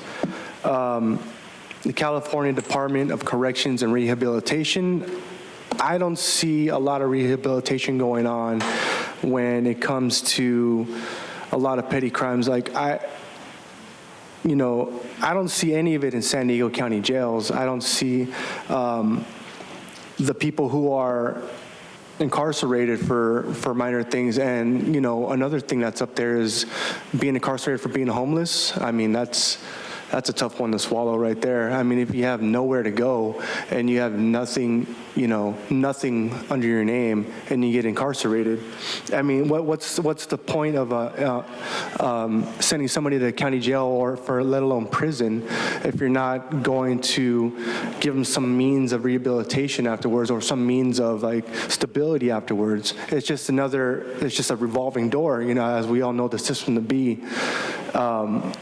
That R might as well be recidivism, like some lady said earlier. It's a sad thing. It's a sad way to put people through. And yeah, that's what I gotta say. Thank you. Thank you. Next speaker, please. Michael, and related to this item and what just transpired, Nora, you issued 1 warning to Consuelo, and it's not been... Sir, you're going to go ahead and focus on the item, please. If you want to have a discussion with me about the way I'm proceeding with the meetings, you can request a meeting with my office, okay? So, item before you is item number 5. Please, go ahead. I'm going to warn you, Nora, do not issue threats toward me. I'm not threatening about the process and how I run my meetings. You can come and schedule a meeting with my office.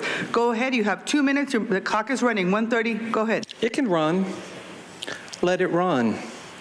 Let it run. Regarding this item and how this item is being processed through this institution according to Brown Act rules and omissions. Let it be known for the record, again, that one of you up there, and guess who it is? Guess who it is? Did not look up and pay attention to any of the speakers except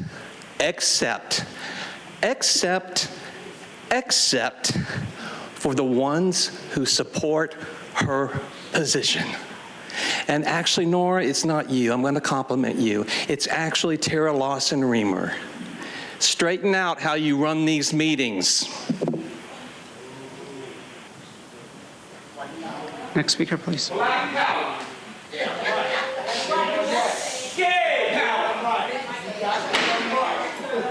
Let me go ahead and note for the record that he was disrupted to the meeting, and that is his official first warning.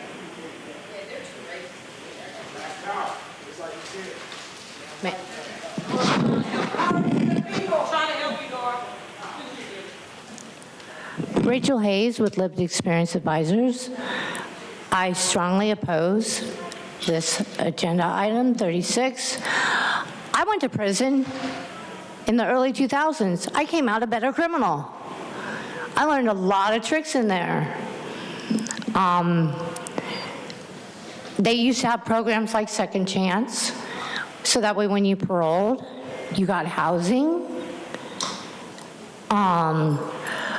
The money, it costs $97,000 to incarcerate one person for a year. With that, you could house 3 people. 3 people for a year in permanent supportive housing or affordable housing. You need to look at the numbers. They say theft has gone down. I live in San Ysidro, okay? I talk to the business owners out there. They actually work with my community out there to help supply when they are in food need,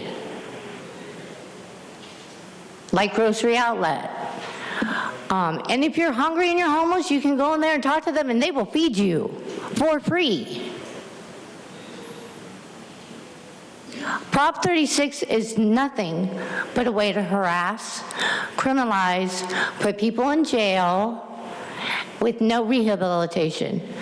My ex, Dominique McCoy, was murdered in San Diego County Jail just almost 3 years ago by his cellie because he was sick. By a 19-year-old kid. We have the highest death rate in the nation. We beat Rikers Island in the nation of murders that could be prevented in county jail and prison. Who brings the drugs into prison? Thank you. Thank you. We'll now hear from those that requested to speak by phone. When it is your turn to speak, you'll be unmuted and you'll hear a recording that will tell you to begin your comments after the beep. I'll remind the callers they should mute their TV or live video stream before they begin speaking. We'll start with our first caller.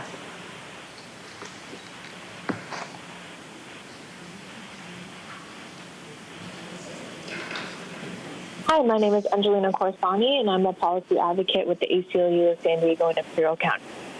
I'm speaking today to urge this board to vote no on the resolution to support Prop 36.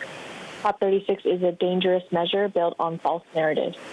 Proponents of this measure claim that it will address rising crime and retail theft, but from 2019 to 2022, property crime rates in the city of San Diego decreased by 18%, and shoplifting rates in the county decreased by 21%. Prop 47, passed in 2014, reallocated more than $800 million in corrections funding to mental health, substance abuse treatment, trauma recovery, reentry, crime prevention, and K-12 public school programs. Prop 36, if passed, would end these investments and undo Prop 47's progress. Prop 36 would also have a disproportionate impact on people of color, and this measure would increase county criminal legal costs. According to the state LAO, Prop 36 would increase county costs by tens of millions of dollars annually. If passed, Prop 36 will result in more incarceration and less safety across the state. We strongly urge you to vote against this resolution. Thank you for your time and consideration. Thank you. We'll now hear from the next caller.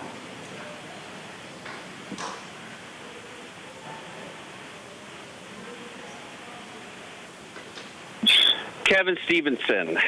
So I am very, very much against Prop 36. This item should not pass. Prop 36 is nothing more than an excuse to bring us back to the failed tough on crime days of the 1990s and 2000s that, objectively speaking, did not reduce crime.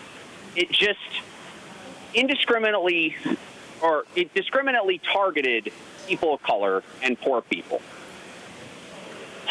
I can always count on my supervisor, Jim Desmond, to be on the wrong side of pretty much almost every issue, so I'm not surprised he's in favor of this proposition. And I'm also not surprised that our failed district attorney, Summer Seppin, is pushing it. Yeah, no, I am not in support of this. This proposition exists for no other reason than to make a bunch of wealthy suburbanites, like some who have spoken earlier, and business owners to feel better about themselves that those pesky poor people are being thrown in jail. And people have been fear-mongered by these hysterical videos that have been shown on CBS 8 and Fox 5. Notice how it's not just KUSI who's wrong on this. Pretty much most of the local media is. And we're at the point where even so-called progressive media, like the Young Turks, is very right-wing on the issue of crime now. Like this whole crime narrative has gone too far. California is not Gotham City. It's not Townsville.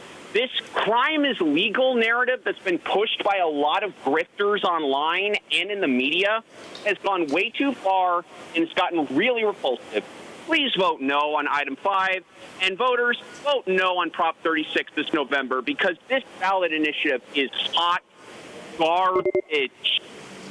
Thank you. We'll now hear from the next caller.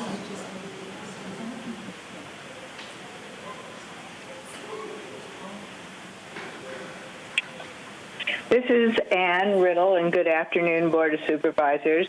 I called in to speak about my support for Prop 36. And I've wondered, listening to the comments, if we're talking about the same proposition. Perhaps we're at a real disadvantage because we didn't have a presentation. We did get to hear from DA Stephens, thank goodness, but that was very short. And the part of the information that I have received makes it sound as if it could be a help to people who find themselves in a situation of drug addiction and homelessness and lack of opportunity, that the money coming from Prop 36 would assist them. And it doesn't really talk about going to prison, except if you're a person who commits repetitive crime. There's an indication of your mental health or substance abuse problems. It talks about the help that will come your way. So clearly, in listening to the dialogue that we're hearing today, we don't have the whole picture and all the information. It seems unfortunate to vote on something without a presentation, which of course is the real downside of consent. Perhaps what we really need to do is to hear this item another time with a full presentation so we can clearly understand what its ramifications are. It's way too divisive of an issue to handle it in this format today. Thank you. Thank you. Now hear from the next caller.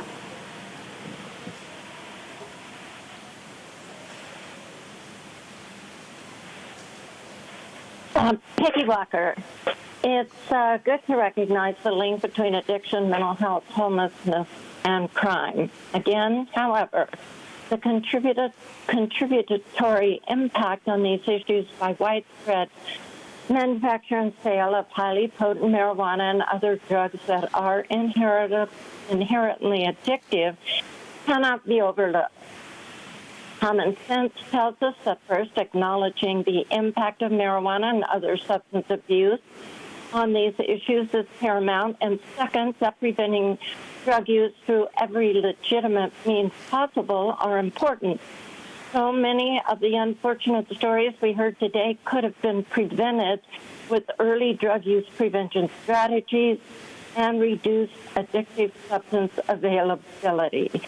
At every turn, however, the majority of this board undermines the consequences of widespread marijuana commercialization. Please take a second look at how it correlates to problems addressed in Prop 36. And I agree with the last speaker who suggested a holdover vote on this issue. Thank you. Thank you. Now hear from the next caller.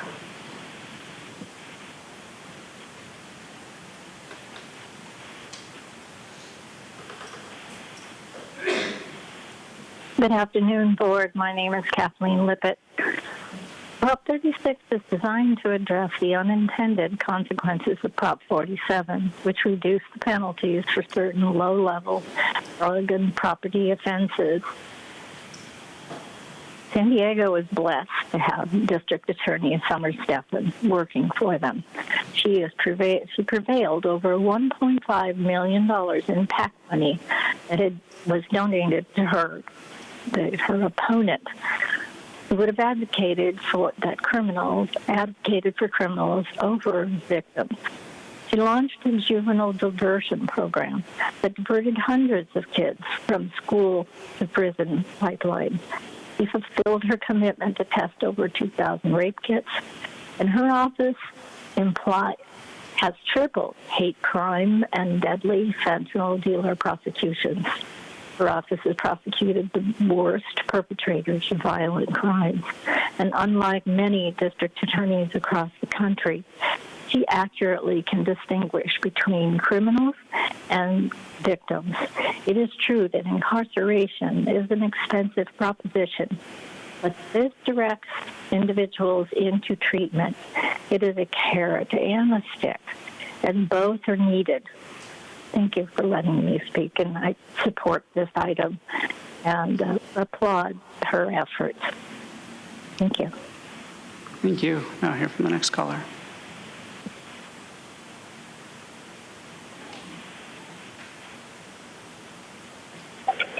Hey, Gambler here. How you guys doing? Wow. Getting a little testy, Nora. So I'm surprised with everyone. You know, I thought skin color doesn't matter at all. But apparently, when it comes to crime, a lot of people think based off of the color of your skin, not the actions that you take, whether or not you're going to get thrown in jail. I've never known that to be the case. I always thought it's living in San Diego, especially having, and the reason why our numbers are low is because many of the people are ex-military that join our forces. Unfortunately, we're not seeing the numbers come in. So that change is going to happen at some point. We may look like San Francisco, where these businesses are going to close down because we don't have good law enforcement. Why? Because our policies suck. Why?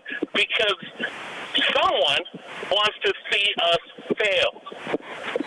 And our board members want to also see us fail for the same reasons, but they're making money. I don't understand the logic you guys have behind half of the shit you do, but apparently you're making money, and that's the only reason why you're doing it, or you really hate San Diego. Not sure which one it is. Jim, you're just fucking lazy. It's all hell. You understand the problem, but you're like, I like my mail ballot mailed to me, so I don't care how many China people go mail ballots to keep Kamala in play. But, you know, the people might not actually believe that, and that's what I'm counting on. So I'm looking forward to this next election when you guys are going to be proven wrong, and I'm going to be proven right. And just... Thank you. Now hear from the final caller.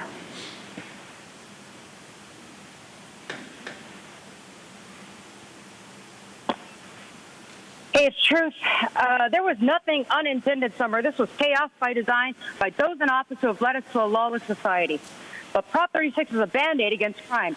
It isn't bad per se, but it still allows free theft and no enhanced penalty if multiple offenders do $49,000 worth of damage. That's a wobbler in favor of criminals and against victims. I also disagree with any charges being expunged just because someone went to treatment temporarily to avoid prison time. Fentanyl being treated the same as meth, would that stop people from using the drugs in plain view? I've literally stepped on pipes while walking downtown. And as far as theft, I walked into a brand new restaurant in National City where I saw a police officer because a photographer had their bag of equipment stolen by a homeless addict. The restaurant owner told me that gangs pay addicts a couple of bucks to steal merchandise so they can resell it. Prop 47 has enabled gangs to flourish. I went to the UTC Mall recently. They've now added armed security. It's one of the safest areas to shop, but they are serious about preventing smash and grabs. I also met a guy on a trolley who told me he stole from every single Target along the trolley line. He showed me a stolen bag, stolen merchandise, and tried to sell me stolen knives for $7.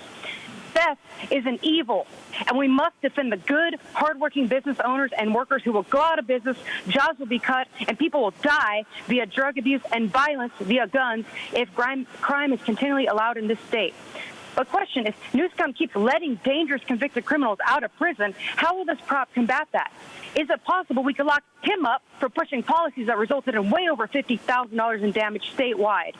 How anyone could support Prop 47 and go to a cult convention with Newscomb is beyond crazy. That's you, Nora. Fault also lies upon the law enforcement who refuse to follow the just law and arrest criminals. Thank you for listening to one of the many people of color who've never stolen or gone to prison, because no one's forced to steal. It's called food banks, working, or even just asking someone for help. Quit the bullying and harassment, and quit being victims, and level up your lives. Absolutely disgusting what I've witnessed. Thank you. And Chairwoman Vargas, that concludes public comment on this item. Thank you. Supervisor Desmond? Thank you, Madam Chair. Appreciate it, and I appreciate all the speakers calling in on this. I know it's a tough item here, but I think we need it. And I want to thank Supervisor Anderson, our District Attorney Summer Steffen, for partnering me on this item in support of Prop 36, the Homeless, Drug Addiction, and Theft Reduction Act that proposed to reform Proposition 47 and that is qualified for the upcoming ballot. I do believe government's #1 responsibility is to provide safe communities where families and businesses can thrive. Without safety, we don't have a functioning society. Proposition 36 will give us a chance to take back our state from the rampant drug use and crime we've seen in our communities, urban areas, and businesses. In 2014, California passed Proposition 47, a measure that reduced criminal penalties. The results, I think, have been disastrous, with California being a hotbed of crime, a lot of smash and grabs, drug use, and homelessness in the last 10 years. And I'll agree with my speakers. With the speakers that came forward, we need education. We need determined. We need to help those who can't help themselves. At the county, we have food assistance, we have rental assistance, we have mental health assistance, we have assistance for just about everything you could possibly ask for, but there unfortunately are still those that don't want it or won't take it. So we have to have some sort of consequences when it comes to crime. Right now, with the retail theft, you can seal up under $950 per occurrence without any consequences. And with Proposition 36, as our district attorney mentioned, you can have up to 4 occurrences. 4. Before you maybe be charged with a felony. And as she stated earlier today, this does not lead to prison right away. This doesn't do that. But we have to have a balance, and somebody mentioned common sense. What's the balance? How many times do we allow somebody to continue that activity of stealing a retail theft? Is it forever? Is it 5 times? Is it 10 times? What is it? Because we offer a lot of help, but unfortunately not everybody is willing or ready to take it. So we have to have some type of an incentive to get people into that help. I do not want to put everybody in jail. We do not. That is not the intent here. The intent is to get people into the help they need so they can make better decisions for themselves in life, get them the opportunities, get them the food they need if they're starving. We have food assistance programs. We do all those things. Maybe not as best as we could, but those things are offered and are here at the county. We already do that. We need a balance. Okay, how much crime is too much crime? Well, an infinite amount of crime is too much. I don't know if 4 is the right number or not, but that's what's in 36, and a lot of people signed on to this thing. So in California, crime's out of hand with shoplifting. I know it's down in San Diego County, but shoplifting, organized crime, carjacking, and drug use is through the roof. Businesses are closing. Our everyday products like razors and lotions and things like that are locked up behind plexiglass. You got to find a clerk if they showed up for work that day to get what you need. We can't continue to live this way. There has to be consequences. There's got to be something that gets somebody into the help they need, that gets somebody into that. Jail is the last place we want anybody. We want them to get into the help they need. So Proposition 36 seeks to reform Prop 47 to correct the mistakes it made and make California a safer place. As mentioned, the measure will also address the fentanyl crisis gripping this gripping the state by increasing penalties for trafficking and dealing. Yes, some people get busted for fentanyl, but not enough. Not enough. It'll close loopholes in the law to stop repeat offenders, repeat shoplifters. Not somebody just trying to steal a loaf of bread, but somebody that does it every day in and day out and doesn't ask for assistance. I also want to say that this is not about locking everyone up. I know that's the fear that's out there, but that's not the intent. In addition to the tougher penalties, which are being used to incentivize people to get the help they need, Prop 36 will offer alternatives to incarceration, such as mandated treatment. If we can get somebody into mandated treatment after whatever number, a few occurrences, that's good. But by offering these critical services, we can address the root causes of crime and homelessness and incarceration. I think helping individuals rebuild their lives while ensuring public safety. We've got to have a balance. We've got to have a line that says, no, you can no longer continue with this type of activity or retail theft. This measure is an opportunity for Californians to take back their state from the drug dealers, organized crime gangs, and serial shoplifters plaguing our communities. So I urge my colleagues to vote yes to have our county take a position in support of Proposition 36 to address the homelessness and drug epidemic that people are stuck in and are not receiving the help that they need. We need incentives to get them into that help. So I'll move to approve item 5. Thank you. All right, so Proposition 36. Look, the safety and well-being of our communities is absolutely a top priority for me, and I'm going to continue to do everything I can to advocate for innovative and effective solutions to address the root cause of crime and substance use. And that includes sentencing reform to address the inequities of racial and ethnic disparities of our criminal justice system. And while I'm deeply concerned about the rise of fentanyl sales and its impact on our communities, Proposition 36 is not the right solution.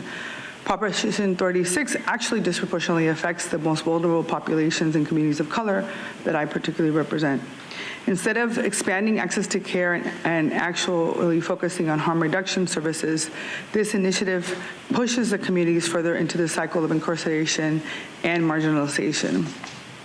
I do want to note that to some of the items that have been raised today, Governor Newsom recently signed a landmark legislation that actually cracks down on retail crime and property theft, demonstrating a targeted approach to addressing these types of crimes.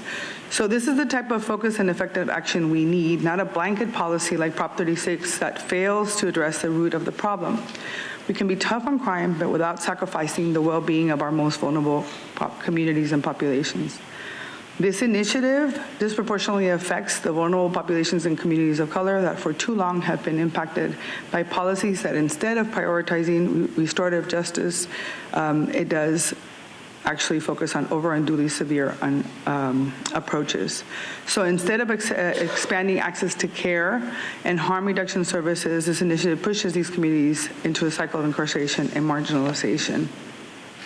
When someone is struggling with addiction or mental health challenges, incarceration alone doesn't solve the problem. Prop 36 doesn't prioritize increasing access to the behavioral health services that are desperately needed. We have a responsibility and an opportunity to ensure that resources are available to support those struggling with substance abuse and use disorder. So I'm grateful for all the work that is being done locally to be able to move this forward, but we must innovate and find ways to protect our communities, prioritize restorative justice, increase access to care, and support more harm reduction programs. For these reasons, I oppose Proposition 36. However, if you look at the board letter that was presented today, the board letter states that there is no fiscal impact on the County of San Diego. I beg to differ. And so I'm going to ask the CAO, I'm going to make a substitute motion and ask, then direct the CAO to work with relevant groups and departments to provide an analysis of how the changes to Proposition 47 through the potential passage of Proposition 36 may impact funding for county services with a specific focus on behavioral health services, housing and development services, and homelessness-related programs, and return to the board on October 8th with a multiple scenario analysis so the board can consider taking a position on Proposition 36. So that's my substitute motion. Thank you. Do you want to make comments? No. Where do you want to Go ahead. So I want to go over a couple of points here.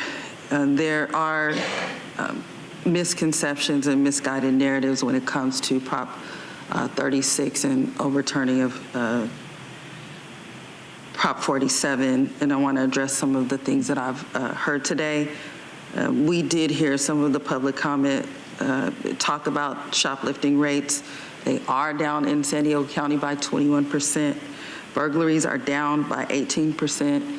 That is within the city of San Diego, which encompasses majority of my district, but they are down.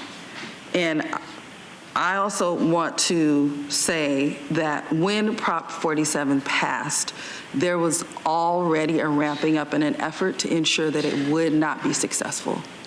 And so this is not just about, oh, well, let's look at the statistics now, because the statistics tell us that in many ways, the redirection of the funding is working for people.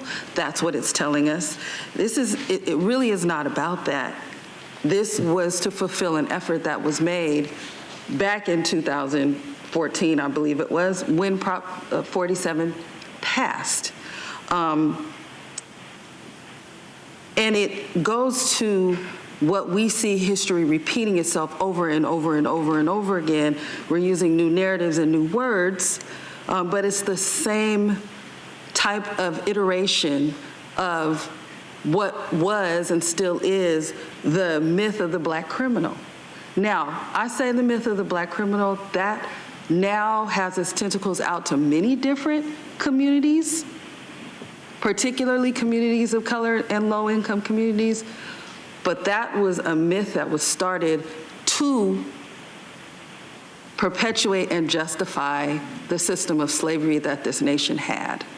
And we're going to talk about that a little bit more later, because we have some more items. I'm not going to get too deep into it, but what sometimes seems like, an isolated support of something is really a part of a larger context that I believe is we're just going back in history and redoing it again. And speaking of that history, I don't want us to forget about California's overutilization of these types of ineffective policies that are coined as tough on crime, but that ballooned our prison population to a level that was deemed cruel and unusual punishment and ultimately unconstitutional by the Supreme Court. So this is why we're here. This is why Prop 47 passed, because the courts told us we had too many people in jail and prison. That's why there was a need for this type of reform. And it is well understood that these failed policies cause disproportionate and irreparable harm to communities of color up and down this state, which the impacts of are still felt strongly today, which is also where a lot of the passion comes from when we hear our public commenters and people in the community that are either directly or indirectly negatively impacted by our criminal legal system. So given these racist practices within the justice system, the passage of Prop 36 would represent a revival of such policy and such practices. Passage will continue to have disproportionate impacts on Californians of color and will continue to be exacerbated by the social and economic disadvantages that communities of color have presently and historically faced. I just want to read one quote from Benjamin Henwood, director of the USC Center of Homelessness, Housing, and Health Equity Research, who said that this measure might help some people get sober, but for many people that won't be enough to end their homelessness, while being sober might make someone more likely to get a job, it won't make housing any less expensive. The question is, once treatment is up, where do they go? The other question is, if we're putting this money back into our criminal legal system, then we're taking it out of education, we're taking it out of community development, of mental health systems, substance use treatment, trauma recovery, reentry supports, and crime prevention programming. We have to make a choice at some point. And we're going backwards. And I know in the moment, emotionally especially, for people who directly have experienced crime and are victims, it is hard. But I also know victims of state violence. There are victims also of state violence that we don't call victims. Oftentimes, we label as criminals. So I cannot support Prop 36 moving forward. I just think about the history of this country. I know that everyone wants to be safe. That is shared across all our communities. There's no doubt about that. The issue, I think, where we disagree is the methodology of getting there. But I see this as a part of a continuum of way back to the Fugitive Slave Act, the sharecropping system, racial covenants, mass incarceration, and now what I am seeing as a new Jim Crow, and a lot of this coming up under the guise of homelessness. So it's continuing on, and I am not, although I will do every effort to keep communities members safe, I am in that for the long haul. And this is another short-term solution because folks didn't do what they were supposed to do when it passed, which was continue to make all aspects of our government more inclusive for everyone, and for everyone to have access to affordable housing, to have access to mental health treatment, to have access to the things that we should be providing. So I'm not going to use communities as scapegoat. I'm here to do the hard work. And so for that, I won't be supporting any kind of resolution to support or send a message from this county that we're supporting Prop 36. Vice Chair Lawson-Weaver. Thank you. So let's be clear. Stealing is wrong, plain and simple. That's what I've taught my preschooler and what hardworking parents across San Diego County have taught their children. So laws that let organized groups steal $949 worth of merchandise on a Monday, another $949 on a Tuesday, and another $949 on a Wednesday are antithetical to San Diego values and common sense. But the good news is we don't need Prop 36 to deal with this loophole. Governor Newsom recently signed AB 1802 and AB 2943 to end this absurd loophole and allow aggregation across crimes and counties so that our district attorney and sheriff deputies can do their jobs. So, thanks to this legislative fix, prosecutors in San Diego County and beyond can now aggregate the cost of theft and elevate these mischaracterized misdemeanors into the felonies they are to effectively dismantle organized retail theft rings. So DA and deputies, go get them. But the reality is that the legislature just passed an entire series of bills closing the primary loopholes in Prop 47. So my instinct is to give these laws a chance to work before we start changing the state constitution to pass a bill that could cost taxpayers hundreds of millions of dollars to lock up nonviolent offenders while dismantling our ability to treat the drug addiction on our streets. We have been working on this board tirelessly to clean up our mental health and addiction crisis. And I am extremely concerned about the reports that increased costs from Prop 36 would defund critical and vital mental health programs currently funded by the Safe Neighborhoods and Schools Fund. The last time California voted on a proposition numbered 36 was in 2012, when we overwhelmingly ended the ineffective 3 strikes law that overcrowded our prisons and did nothing to keep us safer. Today's Proposition 36 risks doing the same thing that 3 strikes did, and worse, because we may be robbing Peter to pay Paul, as it appears that Prop 36 may be posed to defund vital substance abuse, mental health, and other services.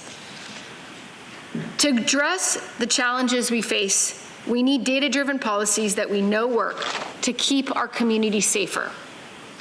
So let's talk for a moment about what's at risk if we pass Prop 36. So by all accounts, the increased costs from Prop 36 will completely eliminate the Safe Neighborhoods and Schools Fund. That's $95 million a year currently earmarked for mental health and addiction treatment, K-12 programs, and trauma recovery for victims. We know these programs work based on over a decade of careful data analysis. The data shows that the Safe Neighborhoods and Schools Fund housing program led to a 60% reduction in homelessness. The data shows that the Safe Neighborhoods and Schools Fund employment program led to a 50% reduction in unemployment. And we know that it is extremely expensive to arrest and then release drug users, just to arrest them again. We know that when we do this, 45% of the time, they end up back on the streets doing drugs and then back in jail. But the addiction programs funded by the Safe Neighborhoods and Schools Fund have reduced recidivism rates by 62%, down to just 15% of people ending up back in jail. So this is what we're talking about when we need to be safety through services. I do not believe we can afford to divest from the programs that keep our communities safe and drug-free. And while I support the reforms to Prop 47 loopholes addressed by the governor's legislative package, it seems it would be extremely irresponsible to defund the Safe Neighborhoods and Schools Fund without further data. That's why I was happy to support the motion made by my colleague to bring back fiscal analysis so we can make a wise and thoughtful and evidence-based decision about how to best protect our communities. I'm happy to support the chairwoman's substitute motion, which will allow us to reconsider Prop 36 on October 8th, along with informed fiscal analysis. So the motion on the floor made by my colleague, which I'm happy to support, does not take a position on Prop 36 today, but rather allows us to consider Prop 36 on October 8th when it returns, informed by data, especially data regarding the fiscal impact on these vital programs for our county. Thank you. Supervisor Desmond? Well, I was going to ask if, I thought you said at our next meeting that it would come back. Can we get it at the end of September meeting, so that gives approximately 30 days for staff to come back with analysis? October 8th, so that they have enough time, because we have a couple of different big initiatives. I think October 8th gives them enough time to be able to, a little bit more than 30 days. Well, I'd like to formally ask that it come back sooner than that, because this is on my the motion ballot. says, well, my motion says October 8th. Appreciate your request. My motion says October 8th. I would like to continue and finish my thought. Okay. I was answering your question, sir. You did answer my question, but as a supervisor, I also get to speak on items. So if waiting till October, because this is on the ballot, and October 8th, the ballots will have been out by that date. I'd like to have the decision made by this body before that happens. So I'm formally requesting that we move that up. I guess an amendment to your motion is the question, to move that up to the end of September meeting. Yeah. No. Okay. Appreciate it. All right, so we have a motion and a second. Please vote.